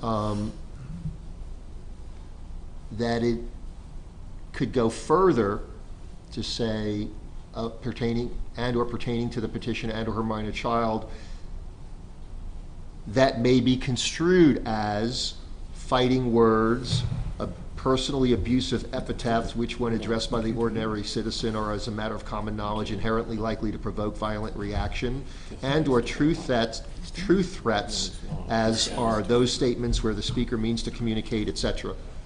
And that paragraph out of Budlow could define, I could tell you this, your client's still at risk because that whatever future behavior he engages in or language he behaves in accordance with would then need to be construed as, does it meet that constitutional definition or not? But that's for somebody else to decide. But what you're saying is, I guess I'm hearing what you say, is that the language is currently in the addendum could remain so long as we add, because right now it's a broad, you can't do anything, info, data, photography, videos related or pertaining to the petitioner and or her minor child. And I'm suggesting that if we add, that may be construed as fighting words, which are those personally abusive, et cetera, et cetera. Constitutionally unprotected language, right. That may be construed as constitutionally unprotected speech, such as. And you can cite, I don't think wrong with the order citing Budlove, but. Well, yeah. I could, Yeah. and I would, because I think I'm required to, because that is the status of the law, despite, and I keep going back to the concurring opinion, but I understand 2 versus 1 to win, Yeah. even within their, that, as pointed out by the concurring opinion, I would say that, and I'm going to look to it.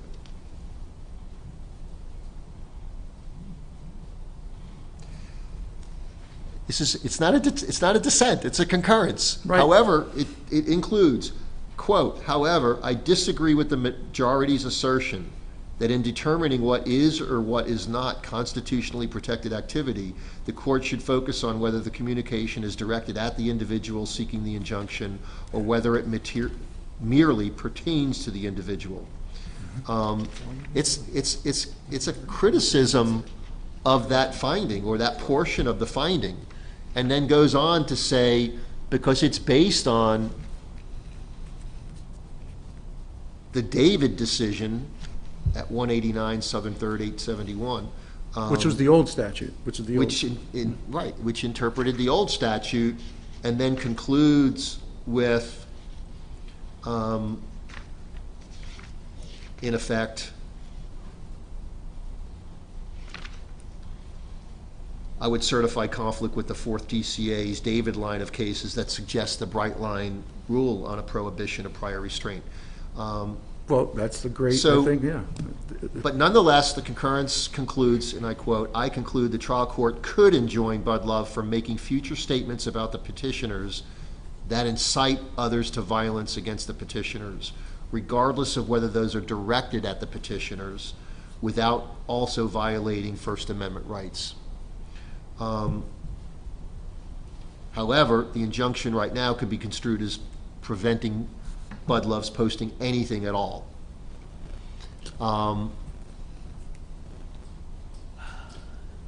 There's two ways to go about it then. One would be to cite to the language previously mentioned, which is in the opinion of Budlove, or the other is to simply say what it currently reads and then just add limited to future statements about petitioners that do or may incite others to violence against the petitioners, regardless of whether they're directed at the petitioner. I don't know which one creates potentially more problems, but I think I'm inclined to go with the more specific and just take the language right out of it. That's fine, Judge, thank you. Your Honor. So I'm not, Ms. Preston, I'm not denying you opportunity to be heard. I want to hear from you before, Okay. I want to get through their version since it's their motion. So, to the extent that you could follow, on December 29, the 2nd DCA ruled on a case which I understood everything you said. affects potentially the language that this court added to the Supreme Court approved language that was already in effect. My intent was to not infringe on his constitutional rights. The argument is being made to the extent that I intended so. It may not have come to pass that way because this decision now says with similar language in that case that it was too broad, and it remanded it back, saying to the trial court, come up with different language that's more narrowly tailored to not infringe on such rights. And they're asking the court to do so by adding language that would now limit. So it says, right now it reads, you can't post anything about Ms. Preston or her kid. Very broad. And what they're asking is that it say, He wants to to still the extent, be able to bully me, belittle me, humiliate me, and make money off of me. And that's what he's doing. And in turn, his fans on their hate groups, which I do not have, but they do, says, let's kidnap her child, let's Baker Act them, so that then we should be able to get their child taken away. All of this is coming from everything he says. so if he did that, and I'm not ruling on it because it's not an issue before the court, but it's more likely than not that if the posts were in the future about inciting others to commit acts of violence against you or your child, which kidnapping would be considered a violent felony, very likely that would not be constitutionally protected. That would be constitutionally unprotected as being construed as fighting words, or Right. considered personally abusive epithets, which, when considered or addressed by the ordinary citizen, are, as a matter of common knowledge, inherently likely to provoke violent reaction. So Mr. Hales would still be precluded and admonished and proscribed and enjoined from saying such things. Then let me ask the courts, what are you then going to give him permission to post on his YouTube about me? I'm not giving him permission to do anything. I'm denying him permission to do certain things within the parameters of what the Constitution allows. And so what So does, let me. I'll paraphrase it. I don't need to read you the quote. No. I could list for you in the next 2 minutes probably 15 cases. You guys are neighbors to a great extent. I know we got an Ohio connection, whatever, but what came out in evidence is he's a neighbor of yours by virtue of his property, because I had to address, but while you got to drive around the other way, even though your properties are closer. And they don't. So you're neighbors. There are a dozen or more cases that say, for whatever reason, the injunctive process is not designed to keep people from being uncivil and to prevent people from being rude and from keeping people from being unnecessarily and unwanted boorish behavior towards another citizen who happens to be their neighbor. There's not a good solution for that. Not in injunctive court. There may be in another civil proceeding, but not in injunctive court. It's all about violence. right? Any language construed in the future that would provoke violence when addressed by the ordinary citizen as a matter of common knowledge, inherently likely to provoke violent reaction, he'd be committing a violation of the injunction. So, and so the under court's the court- intent would be to proscribe and prevent and to enjoin him from certain things, but I'm not going to tell him. His lawyer might give him advice. I don't give advice of what people can do.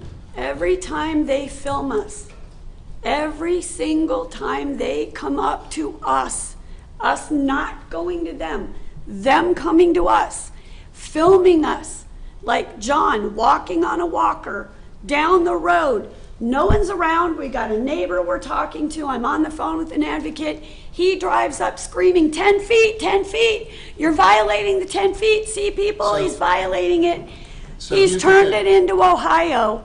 And now we are facing charges of contempt of court for things we are not doing. Give me 1 minute. Giving him the ability to do that. Okay. So here, hold that thought. I'm going to just take a brief recess. If you guys need a comfort break, we're at 10:49. We've been going Yeah, since I need 9. to change a diaper. All right, let's take 15 minutes.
All right, court's back in session. It is 1:30 p.m. Despite the court's intention to reconvene after a brief recess, unexpected occurrences outside the court's control and the litigant's control required us to take a more lengthy break. Nonetheless, we are back of record, and we're in the process of discussing, and I think, at least from the court's perspective, came to a potential resolution on modification, potentially, of the injunction language in light of what is styled as Bud Love versus, actually it's the one I've got is versus McCoy, but there's 5 separate litigants. Case decided 12/29/23, Second District Court of Appeals. It starts with 2D 22-1549 through 1553, but nonetheless, similar issue. So Ms. Preston, I was asking you or giving you opportunity to discuss what the court is inclined to do consistent with the law, which is, and quite frankly, while we were on the extended break, the court typed up language that, just to make the syntax right and everything, came right from the second DCA opinion, and in effect, the way it reads now would include language that is very similar, it is similar to what it was, which is the respondent or anyone under his control, et cetera, and then where it reads, cannot post in any form whatsoever, image, likeness, etc., pertaining to the petitioner and or her minor child, and then what I added was that would consist of constitutionally unprotected speech, such as, and then this is a direct quote from the opinion, fighting words, those personally abusive epithets which, when addressed by ordinary citizen, are, as a matter of common knowledge, inherently likely to provoke violent reaction.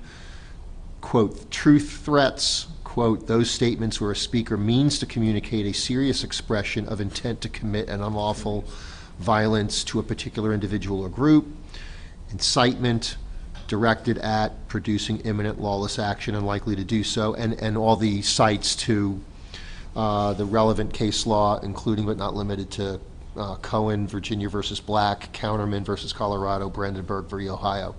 And so it basically, Ms. Preston, and I think you said that you understand, you may not like it, but it's the ruling of the court, and right now, and you've heard me go back and forth, last time we were in court, 12/6/23, to the court's understanding, and I think it's still accurate, there were no appellate decisions. It's what we call kind of a case of first impression. Since the statutory change, there's now a case decision. It's the Second District Court of Appeals, and although we are in the first DCA, there's not a first DCA. The first DCA judges have the authority to say, we understand what the second is saying, but we have a conflict with their view. Our view is different, and it goes to the Supreme Court. But as the trial court, circuit court, I don't have that authority or jurisdiction to do so, meaning that we're bound by that decision unless and until either the first rules differently or it goes to the Supreme Court. And to some extent, this opinion that we're talking about here today has, at least in one judge's mind, been certified as a conflict to the Supreme Court. So there may be clarification, but basically what the court is inclined to do is to modify the language of what was previously imposed to at least cover between now and January 26th, I believe, is when we said we would return. And So what's he legally going to be allowed to do to me? so I'm going to repeat myself. I think this will be the third time. I'm not going to advise anyone. I think in one of your motions said it's you're asking for an advisory opinion, and I don't give advice, I give rulings. And so I'm not providing sorry, all Mr. I'm Hale's asking is, advice. is he His filming lawyer me? would do that, but I'm prohibiting certain conduct. So what you're asking is, what can he do by order of the court? I'm Okay. ordering him not to conduct himself in such a manner or to commit certain acts. But he's got to decide what he can do. If it's actionable, the proper authorities will look into it, and potentially this court even. And it's not an idea of setting him up. I don't want that, because it creates problems for him, it creates more litigation, They it doesn't video get me this every matter day. resolved. They And, video me every day, and then they send it to Ohio, and even though we're not violating the orders, they are. They edit So it, they here's- post it, and then they have me charged with crimes in Ohio. Let me try to address that. So you may have misunderstood or not fully accepted what I said. I don't I know from a motion filed by on Mr. Hale's behalf by his counsel, from my perspective, they didn't understand what I was trying to say, and maybe I need to clarify. When I was talking to you and questioning you about your previous allegations about how things proceeded in Ohio,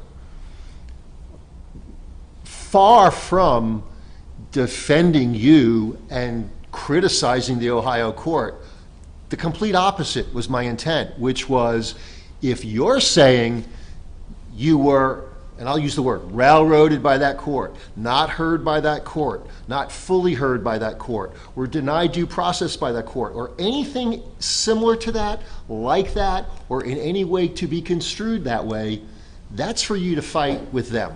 I get that, but In as no long as way- he can film me, it's In gonna no way was I continue. suggesting that any of that is accurate, because I don't have a basis to know what transpired in that court. And so what you're saying to me now is, you anticipate, maybe reasonably, maybe not, I don't know, that Mr. Hales is going to conduct himself in the future as it relates to that court order in violation of that, or saying you're in violation of that, whatever it is, and you're going to have to litigate that there. There's an exception to that, but it's not relevant yet, maybe never, which is, under full faith and credit, an alleged violation of the Ohio court order would then require this court to evaluate that order in light of the circumstances and the facts, and hold an evidentiary hearing and see, was there a violation of that court's order? He whether I- bypassed you all and went right to Ohio. We have court on the 10th for contempt of court, and he's asking me to pay his lawyer fees and everything and be punished Right, for and things you're- we've never done. But you're making that plea to a circuit court judge in Levy County, Florida, because that isn't being asked to pass judgment Right, no, I don't on want whether you to- there's been a violation. I don't want him to film me, because the more he films me, the more he turns in there, and we're not, he drives by our house. He drove by the other day. Okay, so Or here's the she thing. did. Here's the thing. If you're not understanding, I know, I want just to want to explain. explain something. No, but what you're explaining to me is what I would call your purported or proffered, quote-unquote, defense to any accusations that may be made against you in Ohio. But you're Okay. telling it to a judge that doesn't have jurisdiction to rule in your favor or in his. It's not an issue. It isn't about, it's To be about adjudicated. stopping it here, then there's nothing they can do there. Right, but here's the thing. You're saying to me that this gentleman is committing acts that put you in a light unfavorably with another court. And you're going to ask me to make a decision that's true or that's untrue? No. You're going to ask Ohio to No. make a decision that that's true or untrue. No, sir, I'm just trying to explain to you that if I don't get a full protection order that keeps him to leave me alone completely, I'm gonna You lose are- my daughter, and I'm gonna have to go to jail in Ohio or pay him money for things I've never done. If the facts are, as you say they are, an Ohio court judge and the court in Ohio finds the facts as you say, you will be found not responsible for violating the injunction and you will not go to jail. There could be a contrary finding. That's why judges have to have evidentiary hearings and make determinations of credibility, weight, relevance, etc. But what you're asking for, Ms. Preston, is what you're getting. You're asking for, I forgot the phrase you just used, an injunction to the fullest extent of the law, whatever. You're getting not only temporary injunction to the fullest extent of the law possible, it's over Mr. Hale's objection, because his lawyer a couple minutes ago said, because you caused this particular extension, I should dismiss it. And I'm not doing that. Under the circumstances, it needs to stay in place, but the law requires the court to modify it. I did And it I'm because doing my so. mother was To the dying. extent- He did it because he had to do a Storage Wars video on the 2nd of last month, not And I may have not covered file that me in in court. maybe the 6th or 7th chronological motion that I've already addressed, Yeah. which said under 784, whatever, 0487, that's under the purview and the investigation authority of the state attorney and/or law enforcement, and/or maybe come back to this court. It's not yet before this court. Right. I know you've made that allegation. We haven't even gotten to the real allegation that this court is obligated to adjudicate on its merits, because I tried to do so November 29, offered to do it November 30th, got a little further maybe, and then didn't because of the continuance and good cause for it, 12/6, to come back 1/4, but intervening was the 12/21 non-deposition, non-discovery, and here we are with a court order to say we're all conducting discovery in a certain manner, with deadlines in a certain manner, with a return to court. I got to pull the calendar. I think it's 26th. Friday the 26th. 26th. So I've addressed, from the court's perspective, as much as I possibly can. Fine. If you don't understand it, I don't know how to No, I do clarify understand it it. anymore. I understand it. Your Honor, maybe heard of Thank one you. minor point, not about that issue. I understand your ruling, if the court so pleases, I get it. It's 16 days, whatever it is, whatever it is, to the 26th. But Judge, there is another minor, I raised it before, but I wasn't clear, and I didn't understand the layout. There's a main entrance from the public road that he needs to have sometimes deliveries. And sometimes he wants to pick up stuff in his truck. We have it so many feet. I'd like to ask, he'd be able to have egress and ingress to his property using public roads. Because the main entrance, it's too much of a hassle for him to get someone else to do things. He can't conduct his business. But he's not going to come near the property. He's going to be on the public road entering his property. That's it. Because the way we have it right now, the main entrance, which is she's the direct neighbor, it's the footage would be a violation because it's 12 feet or whatever. When you say main entrance to the Hale property? Yeah, there's a conflict between that and I need access. the public to my access to property. his property. Legal right to access. I don't see how she's harmed by that, Judge. She's not going to So, enter her property. But, hang on, tell me what's different than what we heard before, which is it's inconvenient. I understand that, to go the other way Well, then around. I can ask. Would you like? yeah, yeah. Okay. Number one, you're keeping me legally away from all of my property that No, I we know own. that. Why? Hang on a second. Can I ask a question? Can I? Wait, okay, right. So, Mr. Hales, that is not my intent. I'm not removing anyone from their property. I'm just trying to avoid temporarily, till we adjudicate the rest of the case on its merits, you having to, even though there's inconvenience, going around. And it may simply be, like, for instance, we're referring to the main entrance. I haven't been to your property. I don't know how it's laid out. I don't know how the ingress and egress works or why it's necessary. Somebody can find out. Can you describe, what is the footage restriction against you from contacting her geographically? Does that affect your ability to enter the main entrance of your property? I have multiple entrances. It Okay. affects my ability to be at all entrances, and it affects my ability to be on all of my property, which It's is only one entrance, though, that blocks you, There- right? We potentially Two. violate, two, okay. Okay, how Hang on so? a second. How is that? Hang on. Counsel, I'm going to place both persons on oath. Apparently, Sure. there may be an evidentiary determination needs to be made if there's a dispute of fact. So, Mr. Hales and Ms. Preston, if you can each raise your right hand on this issue of where you all reside in relation to each other. And I don't know if reside was even a proper word, but own property. Both of you solemnly swear or affirm the testimony you ought to give in this cause will be the truth, whole truth, and nothing but the truth. I do. I do. Okay, Mr. Hales, Mr. Shockett, you may proceed. So, Mr. Hales, does the way the injunction is written, does that prohibit you from accessing your property at two entrances? Yes, multiple Okay. entrances. Okay. Before the injunction, what entrance were you using to enter your property mainly? It would be the north entrance. And is that directly opposite the public road from her property? It is directly opposite from her property. Okay, so as you approached your property, describe for the judge, it's left and right, one property on the left, one property on the right, either direction, is that right? Didn't understand your question. Okay. When you're driving to enter your property in the main entrance, you're on a public road. Yes. As you approach her property, you would be in violation of the geographic restriction of the injunction. Correct. Okay. And is that because you're within 500 feet being on the road? Yes, I own 70 acres. I own all frontage on the road, and this is keeping access to all of my property. So for When you're accessing the main property, are you entering her land at all? No. Even the curtilage of her property? No. You understand what I mean by curtilage? absolutely, Okay. no, I am not. And why is that entrance important to you? How are you prejudiced by not being able to use your main entrance? I'm a landowner. I should have access to all of my property. I should be able to enter my property. Beyond an inconvenience, it's my legal right to have access to all of my property, doing business. For example, a neighbor contacted me and said in the middle of the night, hey, one of your gates is open, and based on this injunction, I couldn't even go and see what was going on my own property, if there was a trespasser, if there was, you name it. And the gate swung open, and it was in the public road. And based on this injunction, I can't even go and take care of my own property, and the gates So what are you middle of the road. asking the court to allow you to do? utilize and be on all of my property and utilize the entire road where my property has frontage, North Otter Creek Avenue. Okay, that's it, Judge. I understood it wrong, Judge. I think that there was some other entrance that was equal to this main entrance. I didn't realize I have a this is the main diagram. entrance to the property. So let me just follow up.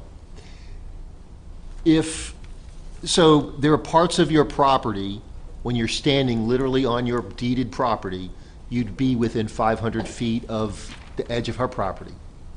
You say Correct? yes, except for the record. Yes, Okay. So it still doesn't answer the question, why would you need to drive on the road to gain access? So if you drive, let's say you drive in conformity with the prior court order, which requires you to go all the way around the long way in a different way, but the court modified it to allow you to remain, so long as you remain on your deeded property, even if it's within the 500 feet, and you're not otherwise violating the terms of harassing her or bothering her, whatever kind of thing, that you could remain on your property as an exception.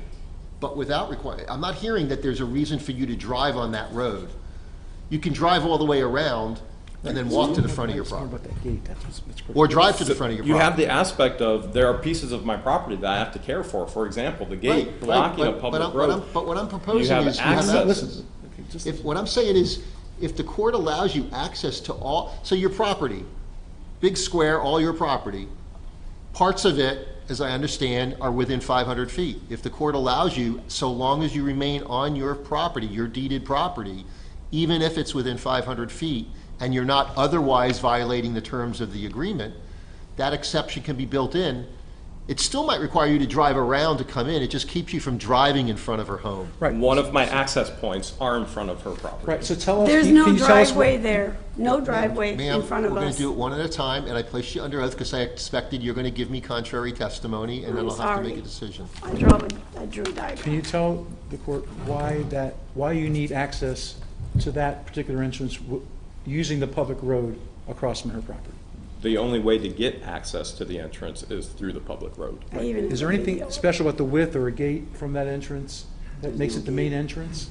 It is not the main entrance, but any maintenance, anything that I need to do, as currently under the temporary injunction, would illegally keep me from my own property. That's been taken care of now. Okay. We're talking about the public road. The public road is the only access to that point. To don't multiple, understand. Why do so you- three of my access points, two of those points, the only way to get to them is gonna be on the, well, all three of them on the public road.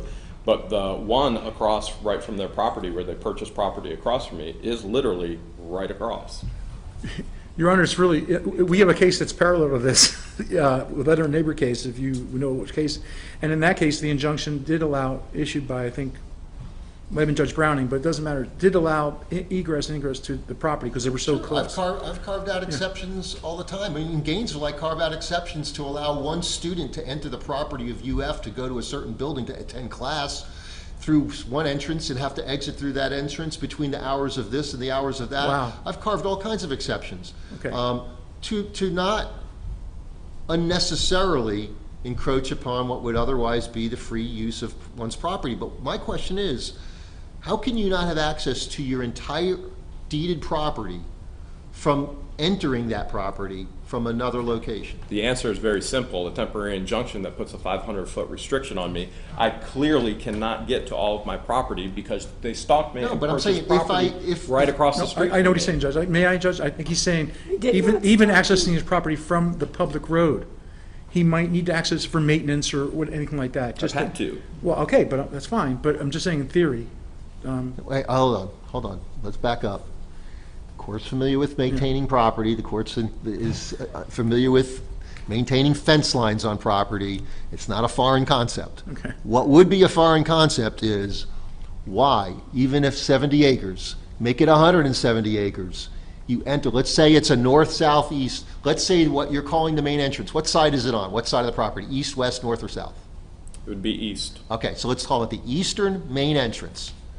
If you entered on the complete opposite western side of your property, as inconvenient as that is, can you not drive from the western edge all the way to the edge of your deeded property on the eastern side, even if it puts you within 500 feet, but so long as you remain on your deeded property and not otherwise violate the terms of the injunction that's in place, but at the same time, you not have to go on the main roadway that's on that east side. Let me see if I can clarify again. I'm trying to follow your line of thought, okay? So I have 70 acres, just so we're all on the same page. I have 70 acres that has all the frontage on North Otter Creek Avenue. Then a year afterwards, they purchased 1.6 acres directly across the street from me. When I say eastern entrance, there are 3 eastern entrances, and potentially 4, because I brought another piece of property. So all of those are on the east side of the property. Those are the only entrances to the property, and the only access that I can have to those entrances are from North Otter Creek. They don't have an access point in behind, and when you're saying, how could you not have access to all 500, or how could you not have access if you're on your property? In the temporary injunction, you placed in there 500 feet.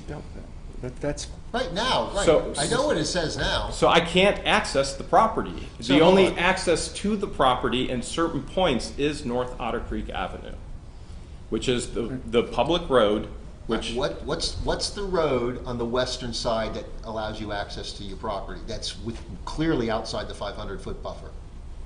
What would we call that? Is it, wait, there wait, so is no western road. how have you been getting in when I? there's 4 entrances on the eastern side, 2 of them are less than Okay. 500 feet. All right, so Or you go- greater than 500 feet, sorry. if you go all the way around, there's one on the eastern side that's outside the 500 barrier, at least one. Potentially. Okay, so on December 6th, I'm not incredulous because I don't believe what you're saying here. I'm just saying, I thought we went through this on December 6th, and what I heard on December 6th was, Judge, he will not have the ability to access his property. I said, well, can you access it from another way? Yeah, but I got to drive several miles around. And I go, yeah, that's inconvenient, but you're going to have to deal with that. Now I'm hearing, but I can't even go on parts of my property. And I'm saying, okay, we can remedy that by allowing you on all pieces, every square inch of your property, even within 500 feet, if you're not otherwise violating the terms of the injunction, but still maintain that you can't drive in that way. You drive in the lawful way, consistent with the previous order, but if I modify it, I allow you then to drive all over every square inch of your property, even the parts that are within 500 feet, so long as you're not otherwise harassing, bothering, confronting, whatever. And so, again, maybe if I was there, I'd know what you're saying, but what you're telling me at the same time is you still have that ingress-egress point, an inconvenient one, further distance away, but you can still, if you're asking for entrance to the gate, on the other side of that gate, although it could be 70 acres away, you come from the west to the east, right up until that inch. I don't understand where we're having a breakdown in communication. There are access points only on North Otter Creek. The only access to my property is on North Otter Creek Avenue. That is the only way to get to it. So if you're to And say, is that well, you within could go on your 500 70 feet? acres and you could go, this is all brush, this is Okay. all, Is that I within haven't 500 cleared feet? that. There's only aspects where I can only get to the gates and the entrance on North Otter Creek Avenue. So if you're saying, hey, I'm going to give you access to all 70 acres, thank you. I appreciate that. I can't get to it unless I have access to North Otter Creek Avenue. Okay, you might have just answered something that you didn't answer previously, and maybe it's because the question wasn't clear, which is parts of the property are inaccessible even Yes, if sir. you were allowed to drive across the whole thing, Yes, sir. unless you go through that entrance. Yes, sir. And you said the word brush, I presume, so it's not all pasture. Correct. It is woods. Some of it virgin woods still, untimbered All right. on purpose. We know. All right, I got you. So that's an inconvenience, and what you're describing, okay, in terms of impact, you use the phrase, you know, illegal or whatever. If you think the court's doing something illegal, you've got appellate remedies, okay? I'm trying to fashion a temporary order. I would have said, let's come back tomorrow, the next day, or the next day, but now we got this discovery. The discovery, and I'm not criticizing, your counsel's calendar is part of that. The need to respond in time to read and to waive and all those other things caused it to go to the 26th. My intent was not to go that far out, but it's necessarily now gone that far out. So it wasn't my intent to cause you any more. The fact we could have had to hear, we could have been over by now, and the court would have granted an injunction and we would have been discussing this, or denied the injunction and we would have all gone home with no restrictions. I don't know how that's going to end. We're halfway in, we're not even, I don't know if it's even safe to say halfway. We're partway through a trial, and what we're talking about is a temporary remedy. So I hear what you're saying. Do you have livestock on the property? I do have birds, but not livestock if you mean cows, horses, Right, pigs. Chickens and turkeys. Chickens and ducks. I thought you had turkey. Okay. Peacocks are up north. Oh, peacocks. Okay. Let me hear from Ms. Preston. You're saying, ma'am, that you He's take not issue being with this. honest. I'm sorry? There's no driveways in front of my property whatsoever. Nothing that he could drive into and access. Nothing. It's all woods. I even have a video of the whole entire thing across from my All right, so hang property. on. Maybe it's Here's a a diagram. different definition. It's So, Mr. 2 Hales, when you blocks. say entrances on the North Otter Creek side, what do you mean? Are they gates? I have 2 gates, and then I also have drive-through areas. So the one particular Not true. area across from her 1.6 acres is an area where 3 different mobile homes used to be, to where I have access into that area. That you could just drive right off the main road into Yes. the property? Yes. No. Without Culvert. Left Yes. turn, his property, right turn into her property. Not without true. a gate, but it's nonetheless, it's It an is not entrance. gated. Okay. There is gate, there's fencing, but there's not a swing gate in that area. Okay. So, Ms. Preston, he's saying it's an He's entrance. not being with- truthful. Across from my property, there are no way. It's all complete thick woods. He cannot drive in. His entrance to Get his the house. woods here. Is there a fence that you know of that would keep Yes, him? there's a fence all the way along there. He can't drive through there. Why do you think he's saying there's not a fence and that he's been? I have able a to video drive if you want to see it. I videoed it so I can prove what I'm saying right now on video. Because he kept saying that there was cameras across on my property, so we videotaped every bit of it looking for cameras on his property facing ours. There is no way he can drive in except for his driveway and where the tower is. There's an AT&T tower on his property, so there's a gate. That's way down at the other end of the road towards his schoolhouse. Which would be outside 500 feet. Right, way far away. And his driveway is way more than 500 feet. There's like 2 blocks away. There's Tina's got the house right next to his driveway, and it's like 2 blocks before you come to my driveway. All right, so And here's Martha what- Riz just drove by. That's one of the things I filed. They drive by filming. That's why they want to Who's drive they? by. Her. His girlfriend.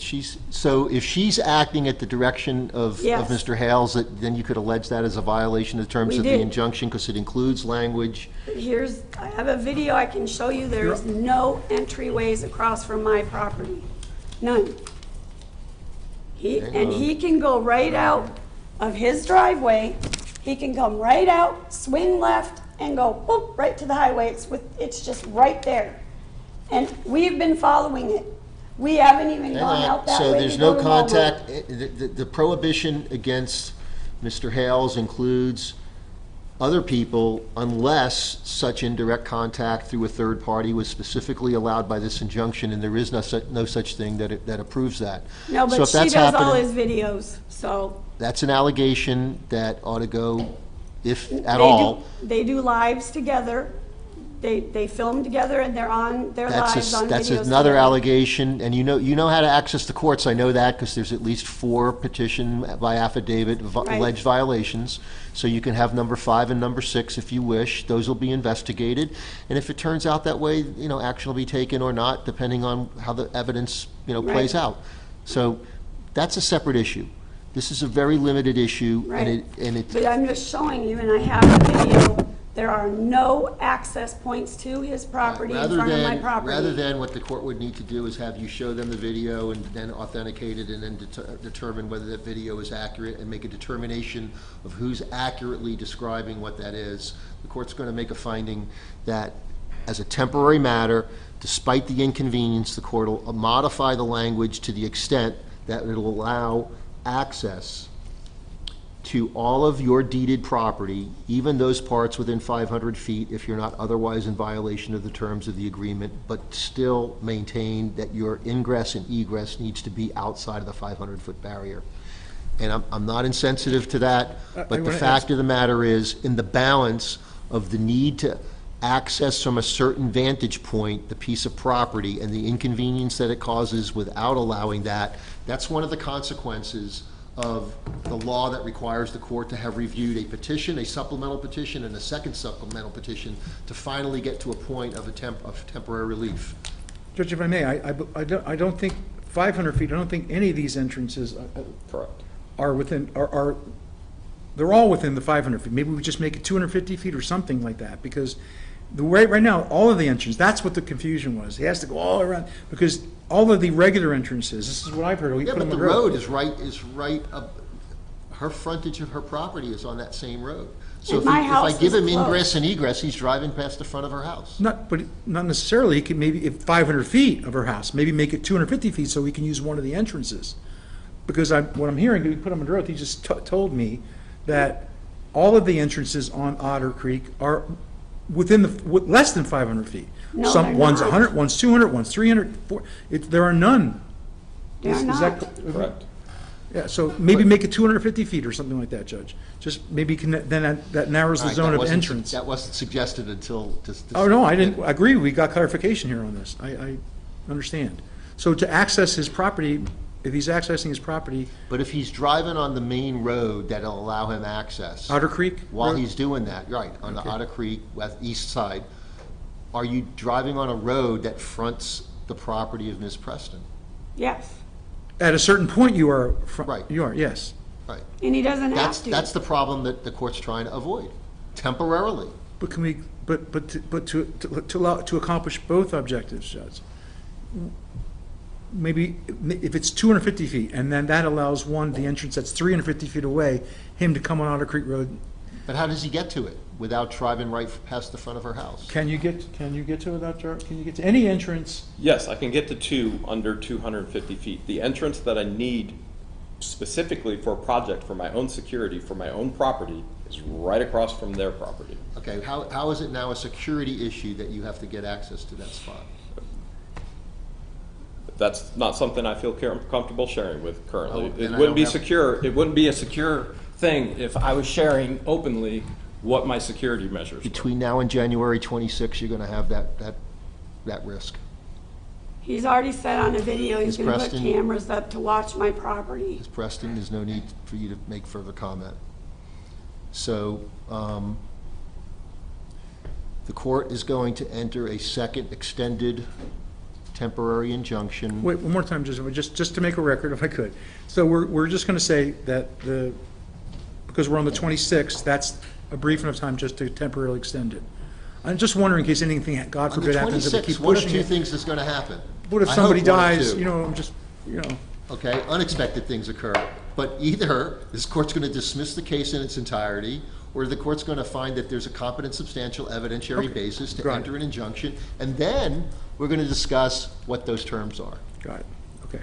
in light of the case that happened 6 days ago, the case that'll happen between now and January 26th, if any, and in light of the facts and circumstances of the case, which is going to include this same discussion. Yep. There are people with injunctions until further order of the court, in effect almost potentially permanently, that still live together as neighbors with ingress, egress restrictions, time restrictions, those kinds of things. It can still be accomplished. But it may not have to be accomplished or addressed if, in fact, there's not a competent, substantial evidentiary basis to even enter the injunction in the first place. Understood. We're just not there yet. Right. And Your So- Honor, I'm very sorry that my mother has stage 4 COPD, and she basically died and was recessed 3 times. I'm sorry that that happened, but that was beyond my control.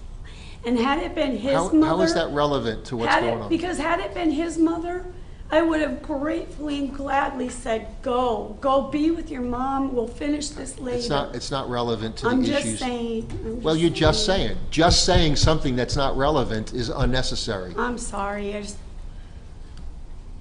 didn't do it on purpose. Well, if you have no control over what you're saying in court, in open court of record, then No, who I mean, has I control didn't over go that? to my, I didn't have to leave, I'm sorry. I should have came to court and let my mother pass and not talk to her, I'm sorry. Well, that's not a sentiment shared by the court, to the extent that, and I don't know that anyone's advanced argument to that point. It's just not relevant to these proceedings. It's very relevant in the big picture of your life. I understand that, but you don't need to keep telling me that. And multiple times, I'm going to quit saying it. I'm No, not 'cause- insensitive to that. I understand what you're saying. I haven't heard anyone argue against that. I They know, have but you asked said I have for you to. to establish corroboration that in fact you were addressing those things like you said, which Right. led to a continuance and a discovery problem. That's all And been I done. need to bring you proof, otherwise I'm being charged money to pay his legal fees for it, so I will do that. It's not, no, one thing doesn't cause the other. One thing might cause, or not complying with it might cause an evidentiary hearing on if and to what extent you might be responsible. So yeah, there are potential sanctions there, yes. I haven't decided that there are and what they would be if there are. Okay, I will get the proof. So I try multiple times to be as specific as I can with everybody, okay? I don't want there to be misunderstanding. What is currently in place is an extended temporary injunction. It's going to become a second extended temporary injunction through January 26. There's going to be an addendum to it, just like as there was previously. It includes the language, as I said, that is directly drawn from the Budlove versus Johnson decision, decided 12/29/23, the second DCA. Additionally, the court's going to modify, and Madam Clerk, if you want to just hand it to me, maybe, or maybe I can just tell you. I'll tell you what section it's going to be in. It's going to be the 500 feet. So the no contact subsection 2 within 500 feet.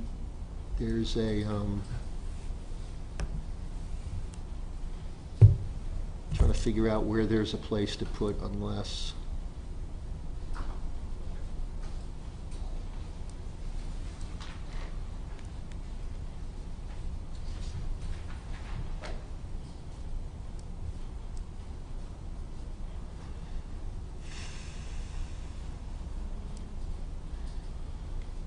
I don't know if the form allows you to type in and it give you an extra line that doesn't look like a line to fit in there.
advantage.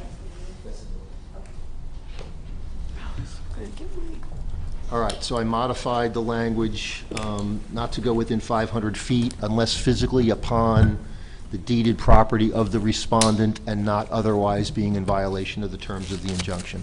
Thank you, Your Honor. The addendum will also be made part of it.